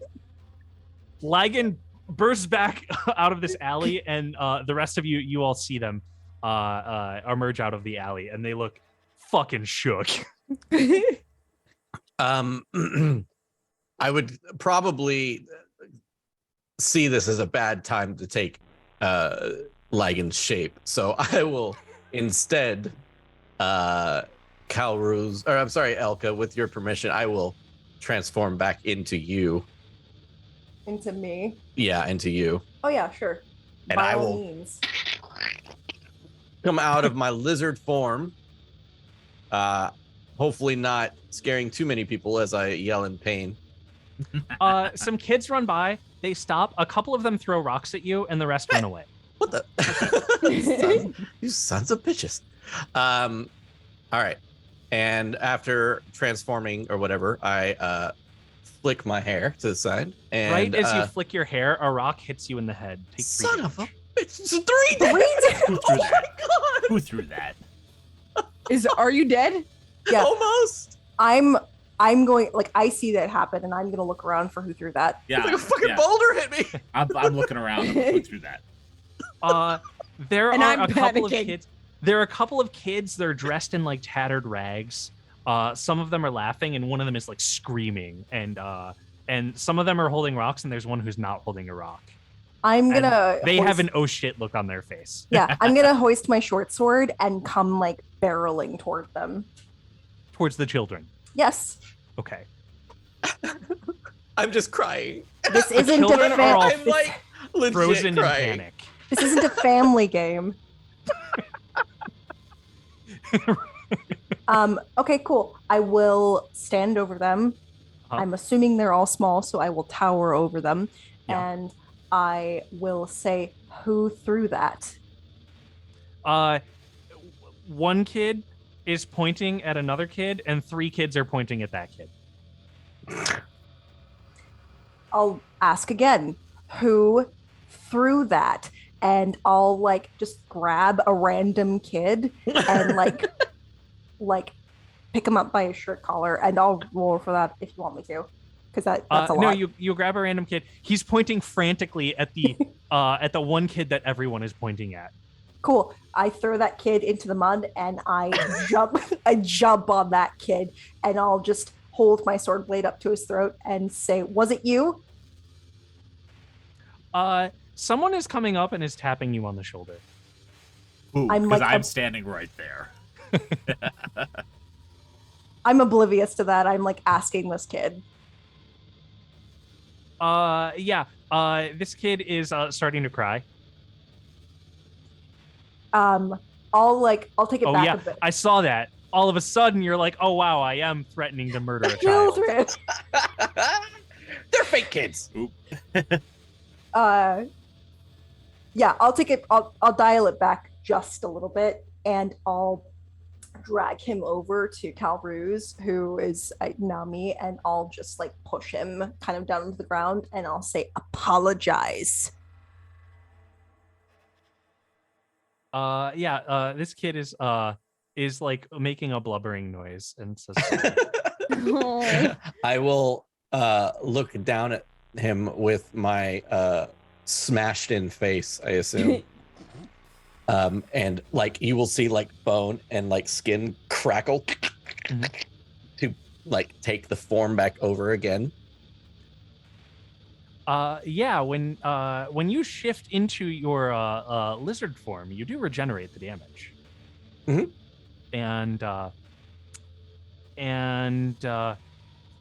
The kid says, they train us in school to attack outsiders like you. Where is this school? They're pointing at a building that looks there's like smokestacks and like smoke coming out the top of it. Let us investigate this. Who came up and was tapping Elka on the shoulder, by the way? They're missing a leg and an arm, and they're walking on crutches, and with their one free hand they are holding what looks like a cigarette. It looks like a cigarette? Yeah. Okay. Really, really pulling from the source material here. Hell yeah. I look at that person quizzically, but I'm talking to the rest of the group. I'm like, we should look at the smokestack school and say we should go investigate. All right. And I'll hoist this kid up back to his feet, and I'll like spin him around so he's looking at me, and I'll say, "It's not nice to throw things at people you don't know. Right?" Right. Okay. And I'll just like toss him off. Running off. Yes. Okay. I look over at Magverk and I said, and here I am thinking I would have been killed as a lizard. And I'm just like holding my head. You make your way towards the smokestacks. Yeah. Okay. Yep. The building has Ligon, are you back with us? I'm still running around. Like, I'm freaked the fuck out. You will have run back this way. Yeah, when you come running back this way, I'm just gonna snatch you up. And I go, "Ah!" And I try to bite you. Just out of fear. Because I don't know who's touching me right now. Stop it. Stop. Yeah, it's us. Who you just met 20 minutes ago. Who even is this guy? I don't know.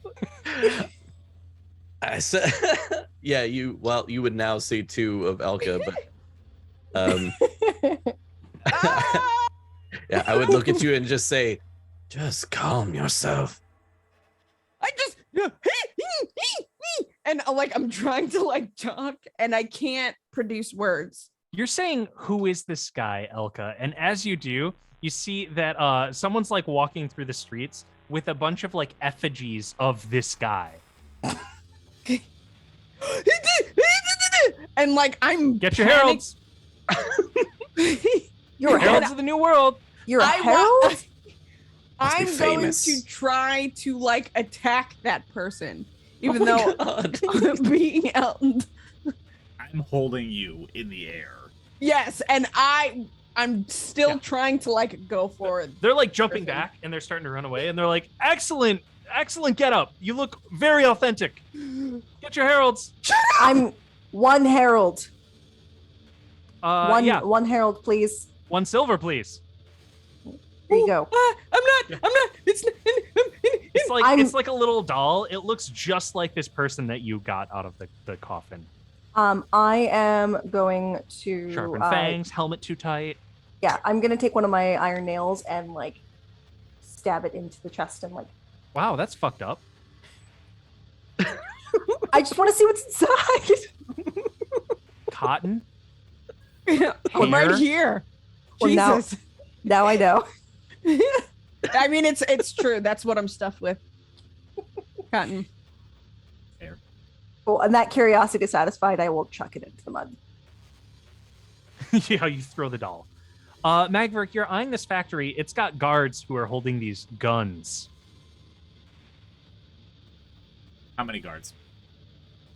Yeah, it's looking like 2, one on Okay. either side of the door. Okay. I'm gonna approach. Okay. With holding Lycan. With us, buddy. Yeah. The door swings open. And this woman from earlier is standing in the doorway. The woman in the crimson suit. Yeah.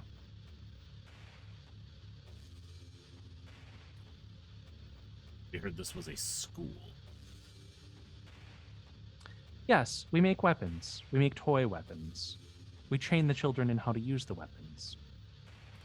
A colleague of mine trains the children to hate outsiders. We protect the Holy Mountain. Tell us more about the Holy Mountain. What is it? I don't know. If you want to know more about the Holy Mountain, you'll have to find the alchemist. Where is the alchemist? I can take you. I look back to Alka and Ruse. Just as a like, shall we? You get a silent nod. I'm really gonna like eyeball the blood red suit clad figure. Mhm. And like try to figure out what her game is. Does she look like she is well off? Make a presence test.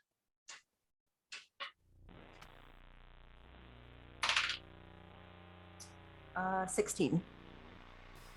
She looks like she was very well off. However, something has ushered in an end of the world a couple of sessions ago. And one of them was that the great have been made poor and the poor poorer still.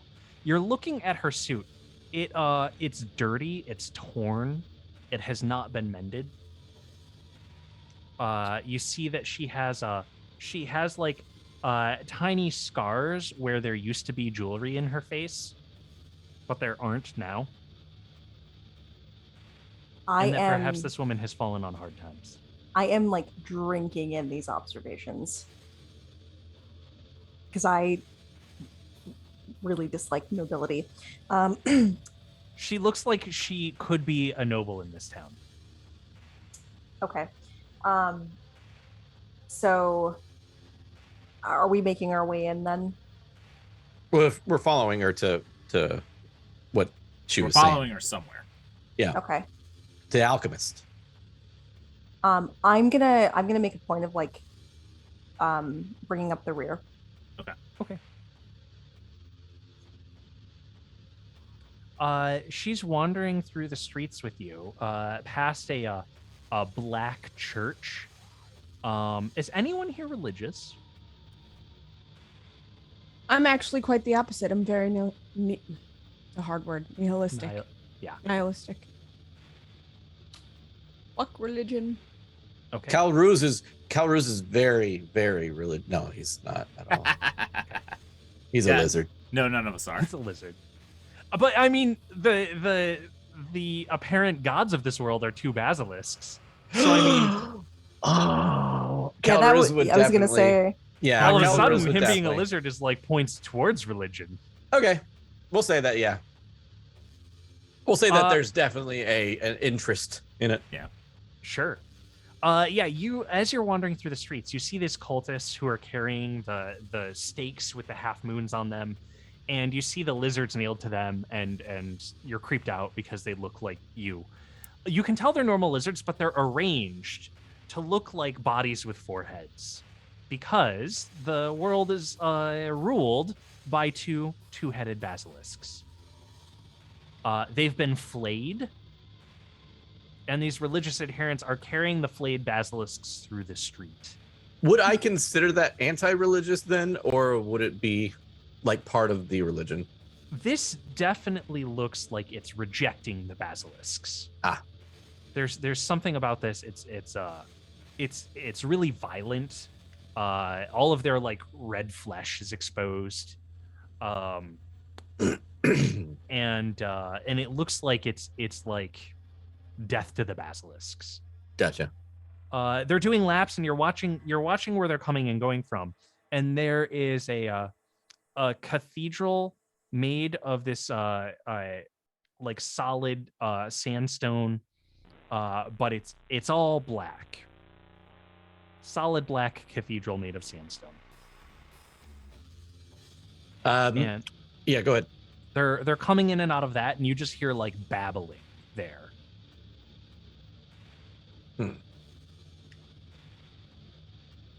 Is it is it in a way that, due to my extreme religious tendencies, what's can I tell what they're saying, or can I tell what it is that this is all about, what maybe I'm looking at? When they are coming out and wandering through the streets, they are singing prayers to a god of death, Necrobol. Always Necrobol. But once they enter the church, it's incoherent babbling and music. Is this where the alchemist is? She says, no, that is where Fawn is. Fawn? Who is Fawn? He's the priest who brings about the end of the world and cares only for beauty. He holds many dances. I have no time for frivolities. Take us to the Nor do I. alchemist. Yeah, she's continuing on and taking you through the winding streets.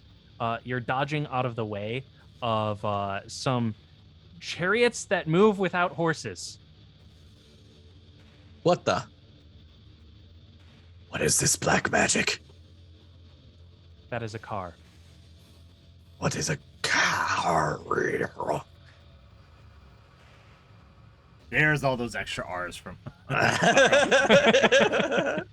those extra Z's and R's. Some Carl action. Carl. I was gonna say, like, it might make sense for Elka to like study religion to like kind of get into the minds of nobles, but she's not religious. So does she know anything about like the rituals surrounding Necrobol? Like, could that explain why cars and guns exist? Or Yeah, the thing that you know most about Necrobol is that it is a god that is supposed to herald in the end of days. And that Necrobol is responsible for the calendar because they want a way to measure when the world ends. However, you know that like visions of the future come from one of the heads of the basilisks, Verhu.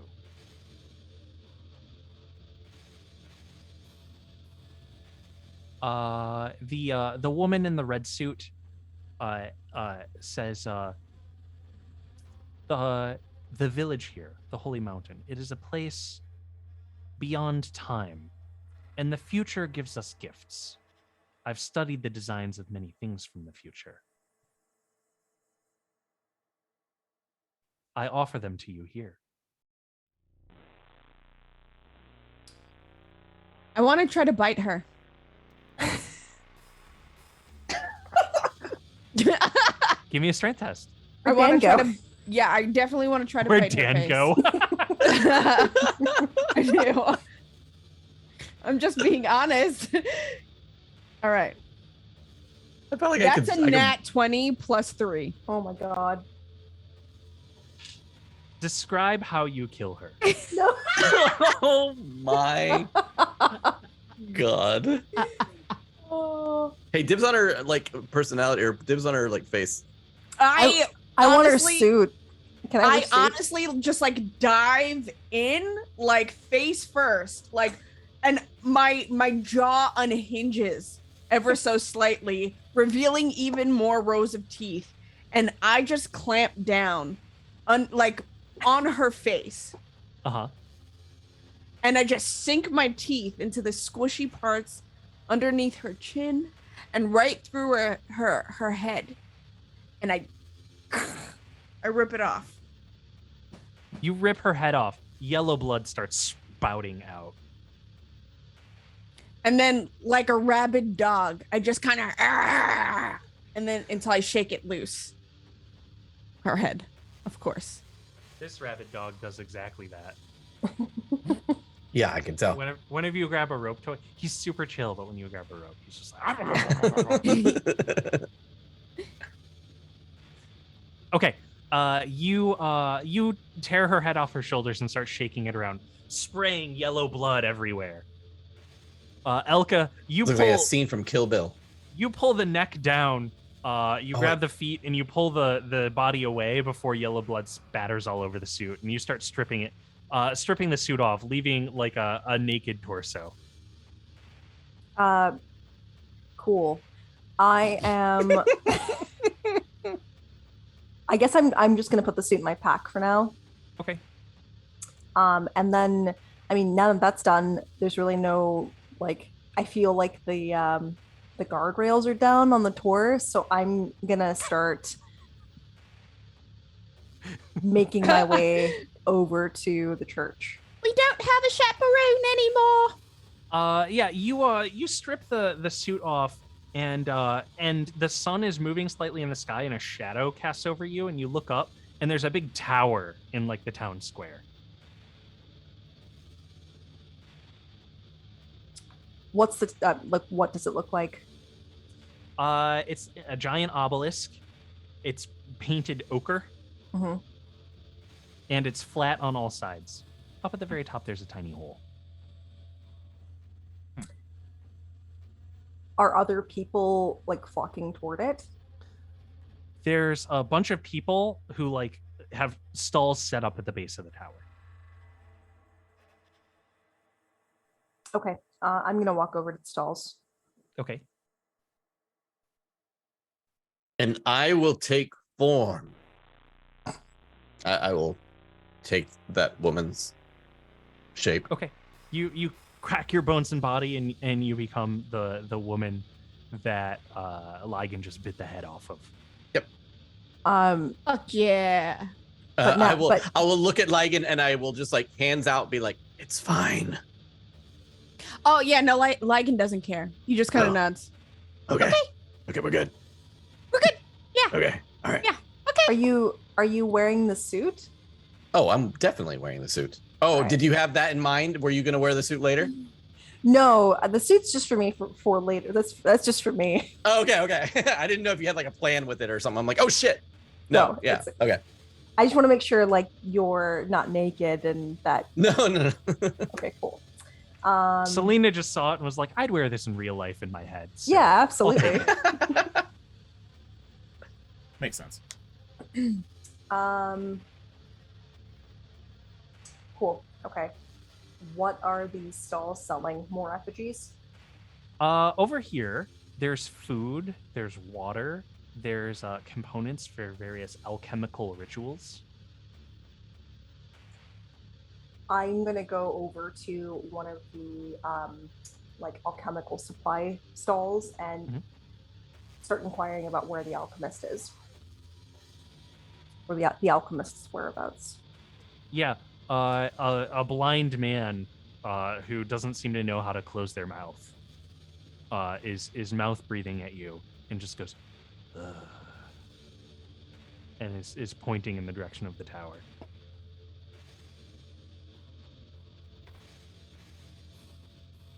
He's completely blind. He's got solid white eyes. What's he selling? Let's see. There's various like powdered things, leaves. There's matches, stuff for burning things. Anything I would like recognize as flammable? Oh yeah, definitely flammable stuff. Cool. I'm just gonna swipe that. Okay, yeah, you take it. And then I'll walk off toward the tower. Okay. I will front the group as if I'm leading the way. Now, I continue, like, kind of middle of pack, looking intimidating to anyone who wants to stop us and try to question us. Okay. It's very difficult walking on this cobblestone in heels, but I do it gracefully. The crowd starts like murmuring excitedly, and as you look up, a rope is descending from the hole at the top of the tower. Fuck. Okay. There's a big hook on it, and a bunch of the shopkeepers are running over with like baskets. So what's funny is I actually have a noose, right? Which I wear as jewelry. Okay. So I'm going to tie myself to it and just kind of like hold on. Okay. Is this gonna tighten and choke you? Or it shouldn't cut, or it might, but I feel like I could do a strength test if needed, but like I'm trying to like just hold put your arm through it and then like so it doesn't like tighten on your neck. No, because I am dull-witted, right? So I'm just gonna Yeah, I'm just gonna hold on to it. Okay. Yeah. And then like, so what I do is I like make sure that I'm good, and then I kind of like tug, and then you tug and you get lifted off the ground. Well, we just like look at it like, who the fuck is this guy? There's muttering all throughout that. You're like, who the fuck is this guy? And someone's like, the Herald, the Herald, the Herald, the Herald, and everybody's like cheering and screaming as you're like holding yourself by the noose, getting pulled up into the sky.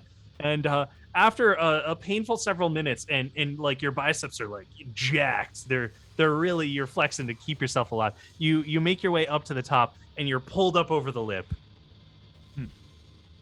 How far up are we talking for us? Hundreds of feet. Oh God. Washington Monument. It's Rapunzel. Yeah. I know how tall that is. It is very tall. I saw it in that Spider-Man movie. And real life. Well then. There's no other like visible access. You don't see anything. I'm gonna sprint over to the blind man at the alchemical shop and ask him, "Hey, how do I get into the tower?" There's he's got a bunch of like brightly colored stuff in vials. And he's shaking one at you, and he says, "In these flasks, they are all holy mountains." What does that mean? Yeah, I'll approach too, by the way, as just carry on. Yeah, there's like a nearby there's a woman dressed scantily clad. You know what she's selling. And she says, "It's drugs." Elka's gonna like ponder that for just a second and then snatch the vial out of the guy's hand and just drink it. Oh, God. Yeah, Okay. you grab it and you slam this thing. You slam the drugs. Just slam him. Yep. It's crunchy.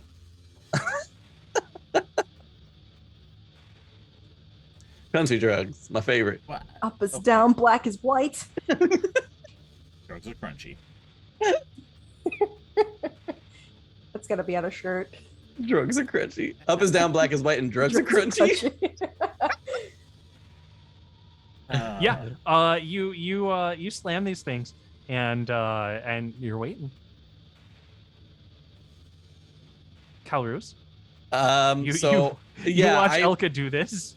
Do I see like Elka's eyes like dilate or anything? Like They're starting to. Oh God. Okay. I will approach and I'll be like, the Holy Mountain. What do you mean everybody will become the Holy Mountain? The prostitute is coming over. Okay. All right. She says there are many people who believe shortcuts to the Holy Mountain exist. Is pointing at the drugs. This is a false shortcut. Is the Holy Mountain just the afterlife? She says, I hope one day I can learn. What is it to everybody else? It seems like they know what they're going for. Do I hear her say the drugs are a false shortcut? You hear your senses are starting to waver. And you hear something that sounds more like a full shortcut.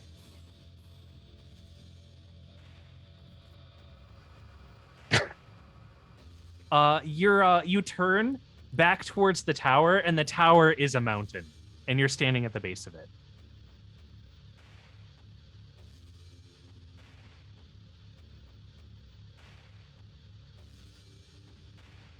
Do you say anything? Or just marvel? I would say that I'm like completely in awe of like just like the sheer size and scale of this mountain. You're in its shadow. It's backlit by the sun. I'll just turn to Magvert. Like, what are we doing here?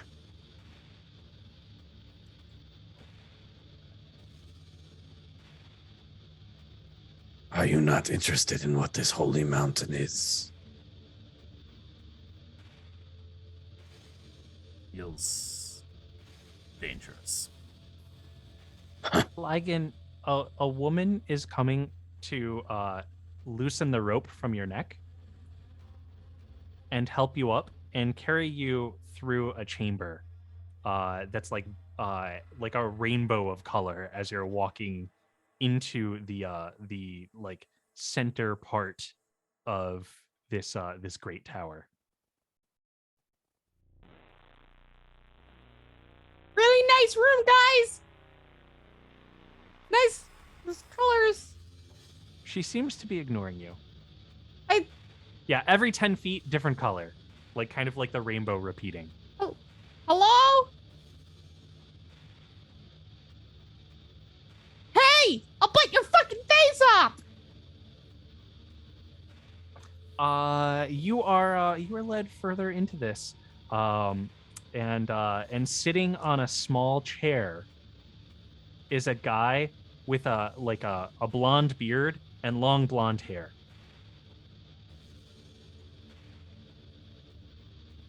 Hello? Hey. You got a nice hallway. Thanks. Okay, this was fun. I gotta go now. And I turn to like walk back where I came from. You didn't come to see the end of this world? What? What? I can tell you why everyone tells you you're the Herald. You can? And then I like dive at his feet and just like lay there and like kick my feet up and like put my hands under my chin.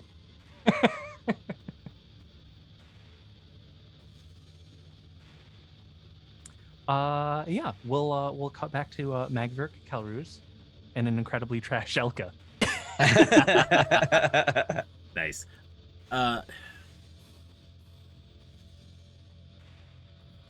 This feels wrong.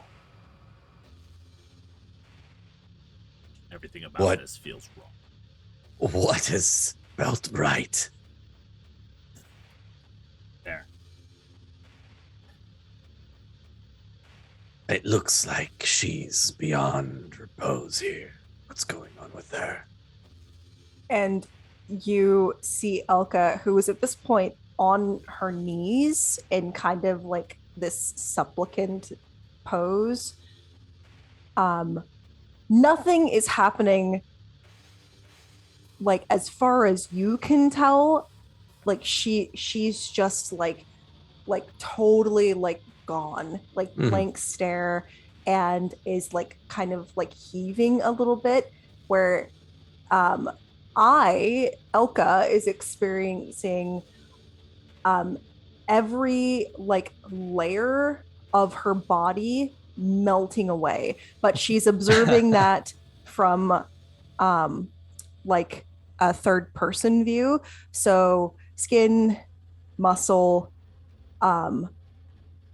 like skin peels away from muscle peels away from like skeleton disintegrates, and Elka, I'm just the mountain and I are like becoming one. Elka, you feel you are the only real person in existence. Whenever you're looking at everyone else, and they all look like frozen statues in dramatic poses, they look plasticky, and they all have like they're standing on like circular slabs. And anytime that they're moving, you see that like it's like an invisible hand is picking them up and placing them closer. And you get the sense that that everyone but you is a pawn in a great game mastered by a higher power. And then I experience like someone hitting the rewind button, my skeleton reassembling, the muscle being plastered over bone, and the skin reshaping and molding back over me. And like that all happens in like a series of days. And I stand and just turn to look at Kalruz, but I'm completely blank still.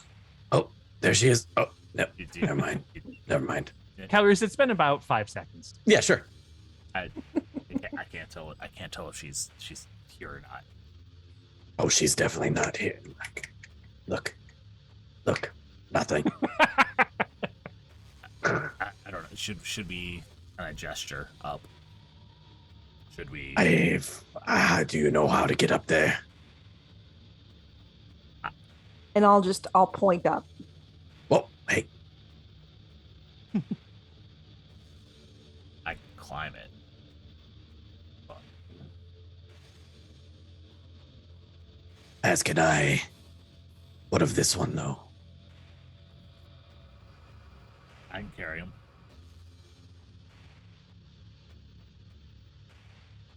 I don't think she'll be much of a. I don't think she'll resist. That's why I'm like, I don't know if she'll hold on, but Yeah, you'll have to hold on to her for sure.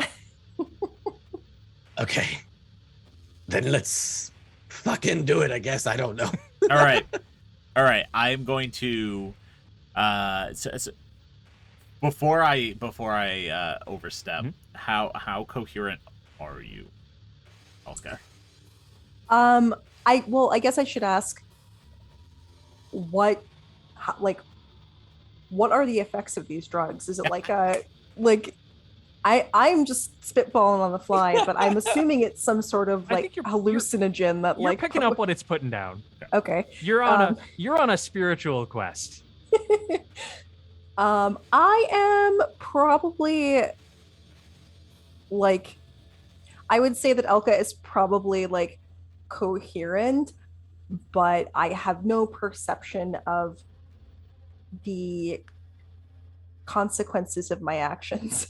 Elka, you're looking around and the sky is turning black. A black disk is floating in front of the sun.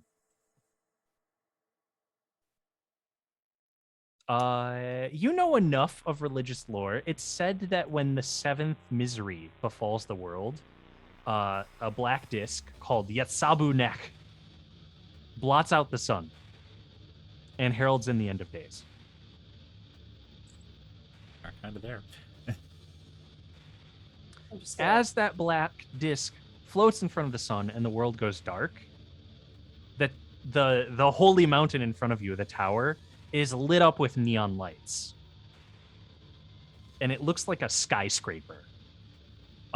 You hear the honking of a lot of horns, and you're looking around and these cars are flying through the streets and people are shooting guns at each other. It's nighttime now. Does only Elka see all this? Only Elka sees all this. Okay.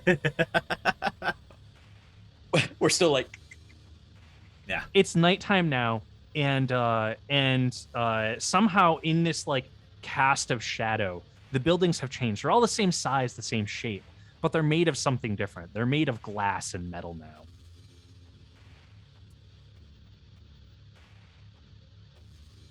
I have no idea what to make of this.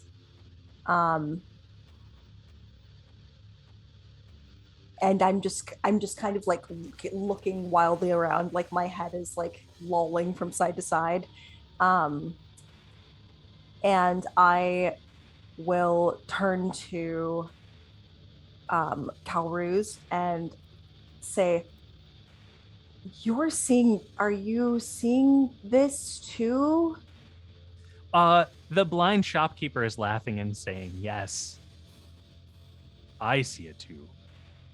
It is the future.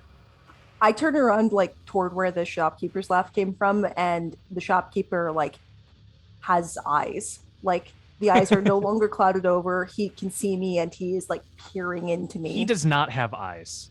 He has like robotic augments. They're like blinking neon lights. He's reaching out to you, and his hand also. One hand is flesh, but where he had like a severed limb, it's now like a metal replacement. And he's reaching out and he says, "Come, you have already climbed the mountain. Wait here with me." He seems nice. well, she's gone.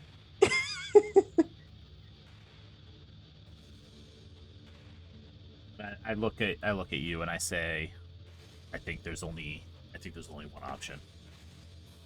Yeah, he's throwing a blanket over you, and he's like singing like a folk song.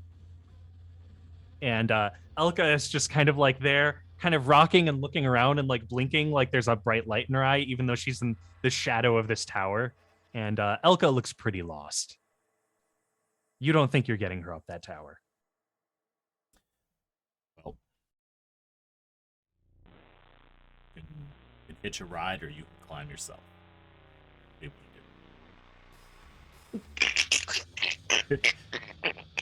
I just transform into like the lizard form again, and I start to heal up from my wounds. Mm-hmm.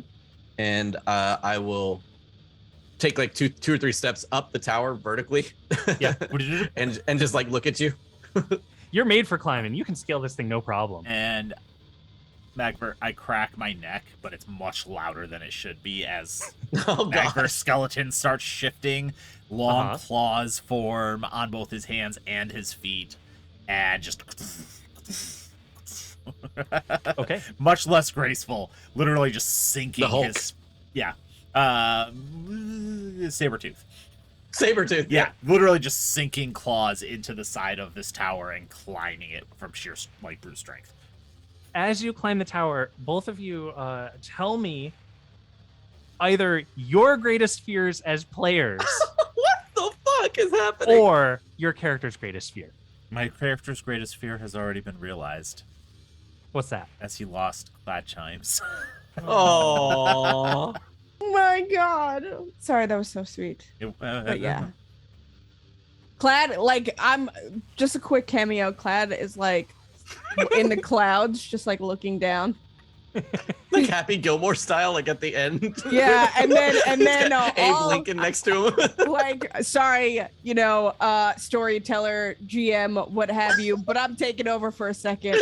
Like, out of nowhere, Magverk just hears, Hey, it's not so bad. My God, it's Cloud Chimes. And a single tear falls from Hector's eye as he climbs. Oh, my jaw hurts from laughing. Sate chimes the knives. What's my word? Well, shit.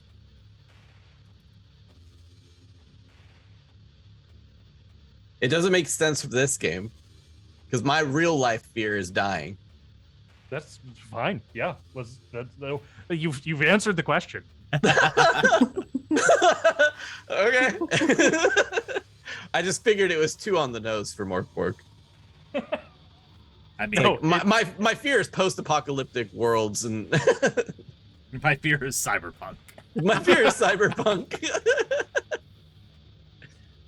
You reflect on your fears as you climb the top of this tower, and at the top, you see a long corridor, painted with bands of color. At the far end of it, you can see Lygan is like kneeling. There's that psycho. I'm not even kneeling. Like, I am full flip. Like, it is story time. Okay? I am on my stomach. My legs are like Doing the popped thing. up. Your and feet are just like going back and forth while you're like, Yeah, and I'm just like,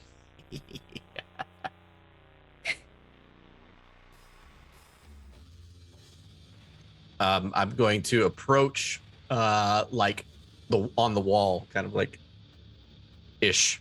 and I'm gonna shift, like Mhm. not monstrous, and just walk. Yeah. So you've got a guy with a big blonde beard and long blonde hair, and he's saying the answer's pretty simple, really. You're the herald because I had to pick someone, and you were there. and then like, fucking Lygan just like lights up, like stars in his eyes. Wow. That's amazing, mister.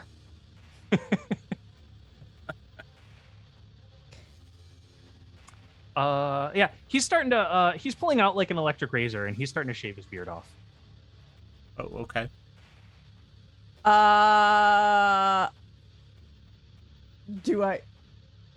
Does Lygan do it?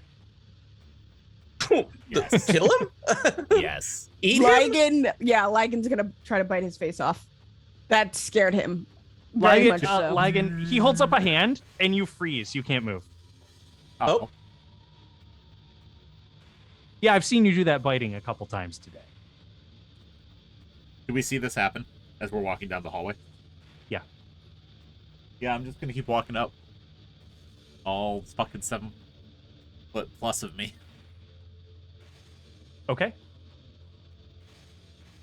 Yeah, you're here. Great, come in. What is this place? This is where the end of the world happens. Does the end of the world happen all around us? It is the end of one world and the beginning of the next world. Is this also where the beginning of the next world happens? I haven't decided yet. Oh. You make the choice. I make all the choices. You make some of the choices. I make most of the choices. I take a hard side eye over at Calroos.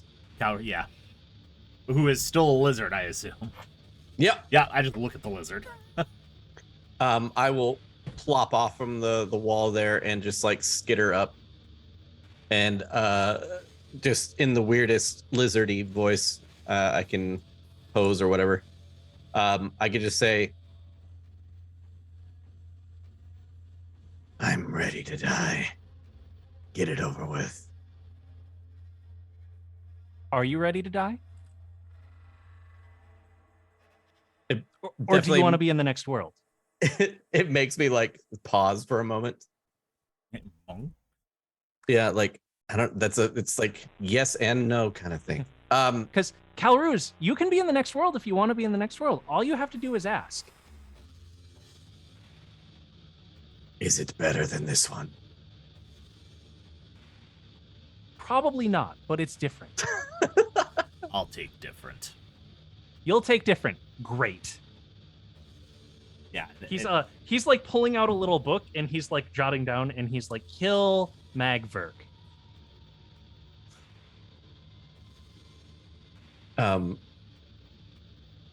Calroos, do you like being you? Do you want to keep being you? I can't guarantee you'll stay you for long, but I like who I am. I am everybody. that's really profound. Calroos gets to live.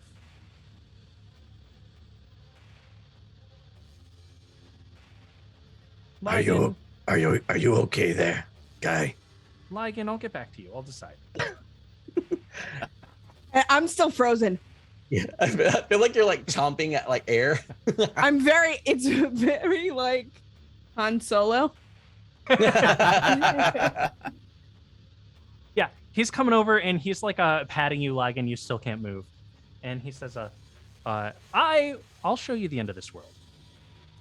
This world doesn't end with basilisks, whose prophecies predict the end of the world. This world does not end with Necrobol, the god of death who writes this calendar. It does not end with Yetsabu Nek, this black disk that floats before the sun. Your world ends with me. I'm the game master.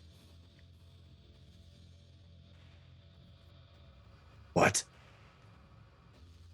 Hey, I'm Rob.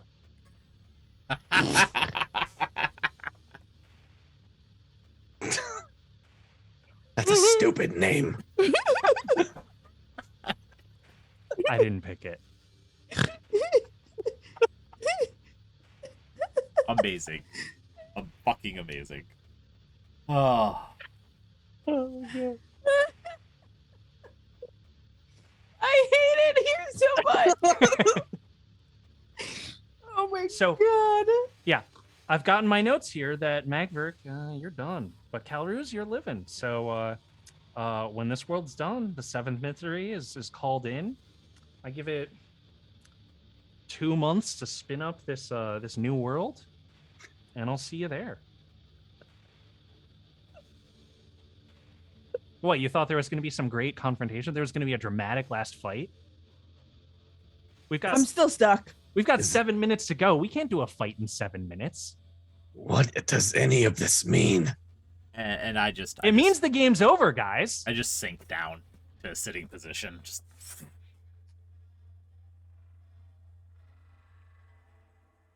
Magverk, you're dead. This guy kicks your head off.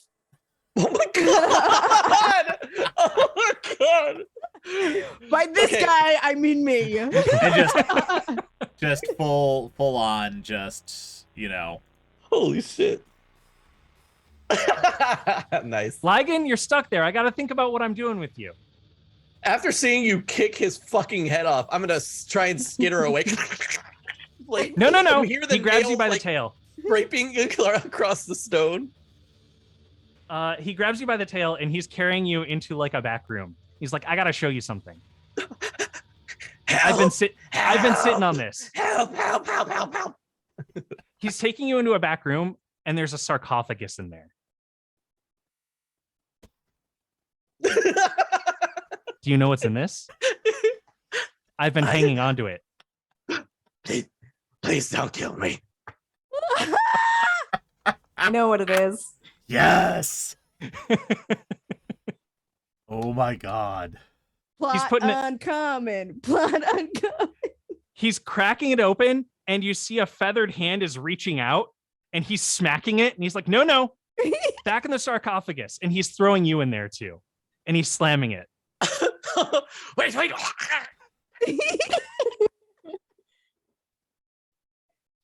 And then he's patting it and he says, we'll see these in the next world. You know the sound of like when you have a mouse and it's inside of a box and you can't really see the mouse, but you can hear the mouse panicking and like all on the inside. Is that you Sorry, right now? I had snakes before, but yes, that is me right now. Amazing. Inside this. Yeah. Fucking hysterical. Yeah, my God. This guy's coming back to you, Ligon, and says, all right, Harold, you are where it ends. You are the thing that heralds in the next world. So let's wrap it up, baby. Any last words? I'm not your baby. That's fair. That's rude and gendered of me. I'm gonna try to bite his head again. You know, I really don't know if I want you in the next game. You, the character. I mean, you, the player, you're cool, but Ligon, you're really pushing your luck here, Ligon. I'm gonna make you doesn't re-roll. care. Ligon doesn't give a shit. Ligon is a fucking honey badger at heart. Okay. That's it. Love this. Like Show's over, rabid. folks. That's the end. Jesus Christ. Oh my God. And on that note, Holy shit. does the world end? The seventh misery comes. And according to the rules of MORK BORG, we must burn our books. Well, But no. Aww. But I'm not that meta. I'm keeping this. it's so pretty. Wait, does it seriously say that? I think Yeah, I It missed does. Oh yeah. Let's I think page 20 something. Yeah, 20. No. 16. 16. The calendar of Necrobol. The final psalm. Psalm 7, the last. All praise Yatsabu Nek, the underworld's nightmare. The black disc which stands before the sun. All praise Verhu, beaming with delight. All praise the fire which burns all. And the darkness shall swallow the darkness. There you go. That was MORK BORG. In case it wasn't clear, in September, we're Yeah. going to be playing Cyborg. The villain is me. The villain was Rob all along. Well, folks, that was MORK BORG. Rob, I was curious as to what you were going to do for our final game. I had no idea if this was going to land and if you guys are going to be like, what the fuck are you doing? Dude, But you all laughed, it so I'm like, landed okay. so well because it didn't hit me until you had said you were shaving. And I was like, wait the fuck a It minute. didn't hit me until you described the blind merchant with cybernetic eyes. Yeah. That's when it clicked. I went, wait, but I was also like very lost. I was just like, what is going on? I had an inkling fairly early on, but as you continue to describe like things that Elka saw, I was like, hold on, I understand. Yet I think Selina caught it first. If I'm not mistaken. Yeah. Selina's known me for long enough that she knows my weird meta antics. Yeah, that's true. Valid. So yeah, the Holy Mountain will be a place in our Cyborg campaign because it is my weird meta bridge between all of our worlds, our Hell yeah. Duckborg world, this Amazing. world, and our Cyborg world. I mean, and we Fucking have hysterical. perfect plot hook for Raven for you to bring back Blood chimes? You know Blood your chimes. Duckborg character. Duckborg. No, because Squash died. Yeah. Oh wait, no, Dan, yours is the character though. That was the one in fuck the- you, Sorry. Dan. That's why it was. Yeah. That's Fuck you, Dan. Yeah, we end with two of Dan's characters stuck in a sarcophagus, ready to be cracked open in a new world. Oh my god. I'm gonna fantastic. enjoy the shit out of this, man. Oh my god, that's gonna be so cool. Oh, by the way, for those that are like that don't know what just fucking went down, go watch the episode that we played where we played Duckborg instead of MORK BORG. It was And our very first Mark- episode. Mark It was our May. April Fool's Yeah. episode. We started this campaign on April 1st with an April Fool's episode. We played Duck Borg, the weird, fun spin-off rules of MORK BORG that Gem Room Games, I think. Yes. Gem Room Yes. Games. Yep. Gem Room Games. With ton of fun, got us off on a really like hilarious foot, and I took some notes and filed those away for this. It's been about the same note the entire time. Yeah, it's just wild. It's basically the same level. That note. Thank you, beautiful weirdos, for trusting me to get really weird in this last session. It was I so hope good. it was fun and legit different so and good. unexpected for you. It was Yeah. a lot of fun. It was good. Cool. You definitely ended on a high note. That was sick. Is Elka just like lost in the ether? There is a Elk- class in Cyborg that is literally like a drug fueled like I'm there. Let's just do that. Let's transition. Bam. Beautiful. Boom. I don't want to definitively say if Elka is just lost in the ether. If we can just roll Elka right into the cyborg game. Yeah, Elka's a drug-addled robot now. So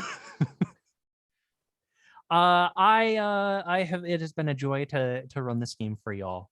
I am Robert G. Reeve. You can find me at that handle on Twitter, on Twitch. I just revamped my website. I have a portfolio for if you want a TTRPG writer and editor. I will do that for you. I promise I won't self-insert my thing into everything that you do. Who's up next? I'll take the reins. Hi, I'm Dan. I just got thrown into sarcophagus. You can find me anywhere you want on the internet at Nat1Fun. You can check out all the stuff that we've been doing recently. We play a lot of Dungeons and Dragons on our channel, but I love playing all these other games, which is why I'm here. I'm also the creative director over at Gehenna Gaming. If you have seen any of our videos on this show, it's probably made by me or part of our team, which is really awesome. I love Gehenna Gaming and everything we do here. So that's pretty much me. We do an improv show on Saturdays Mondays that you can come check out. And then Mondays and then Saturdays you can catch us playing Rime of the Frost Maiden over at twitch.tv/Nat1Fun. Selina. Oh, hi. I'm Selina. You can find me at _Uvidic on Twitter. As previously stated at the beginning of the show and maybe several times throughout, this is my first actual play, but I am by no means new to TTRPGs, just kind of late to the game. So this has been a real delight. I'm so thrilled that Gehenna Gaming invited me in, and it's been lovely to get to know everyone, and I am interested in doing more things. So yes, if you were interested in having my personality grace your game, let's talk. Raven. Hi, I'm Raven. I played Clad Chimes, who is forever a legend. And I also played Ligand, who is just a little piranha, or not little, massive piranha. Something they put in the water. It's fine. Anyway, you can find me everywhere at Wreck-It Raven. I am doing all kinds of TTRPG shit. So the best way you can keep up with that is to actually follow me on Twitter, because I will post it there. And yeah, I'm just fucking so happy to be a part of this cast with these amazing people, and Robert, who is a fantastic storyteller, and just, I don't know, there's something magical about this particular group, and I cannot wait to be just as chaotic again with everyone. So thank you for having me. The biggest hats off to Rob for putting up with as much shit as we put him through in MORK BORG. 110%. There is a saying that when forever GMs finally get to play in games, they are the most chaotic menaces ever. And it's all pent up. I feel like you gotta get it out. that. But then what's my excuse? You're Oh, that's Raven. just you. That's just you. That's just you. You're Raven. That's fair. So if you want another Chaos Goblin at your table, Ian. I am Ian E. Muller. I am the founder of Gehenna Gaming. This is my channel. This is where we do the things. We also run games at conventions and a whole bunch of other stuff. I'm actually going to do my whole spiel because this is the end of our season. Yeah. Do it. So if you want to Bring learn us more home. about what Gehenna Gaming does or what we do, you can follow us on social medias. You can head to our website, gehennagaming.com. Join our Discord, join our Patreon. We work with game companies to promote great horror and indie TTRPGs that we think deserve a broader audience. We work to elevate more diverse voices in the TTRPG sphere, and we tell dark, spooky stories that go bump in the night. I will be at Gen Con in a couple weeks here. You can find me working with Renegade over in the World of Darkness room, where I'm going to be helping people play Vampire and Hunter for the first time. I'm very excited for that. And then after that, you can all find me right back on here doing a whole bunch of cool stuff. And I probably won't be on stream much until after Gen Con, but you can keep an eye out later this month on a date yet to be determined, where I will be running a Resident Evil game using the Alien RPG system. That's probably the only other thing I'm doing this July until after Gen Con and we get settled in. So keep an eye out for that announcement, and thank you for tuning in. Rob, is there anything else you want to say? Thanks, guys. This was fun. Don't go anywhere. I'm going to play the teaser for our upcoming Cyborg game. Yay. So keep an eye out for that, and see you all soon.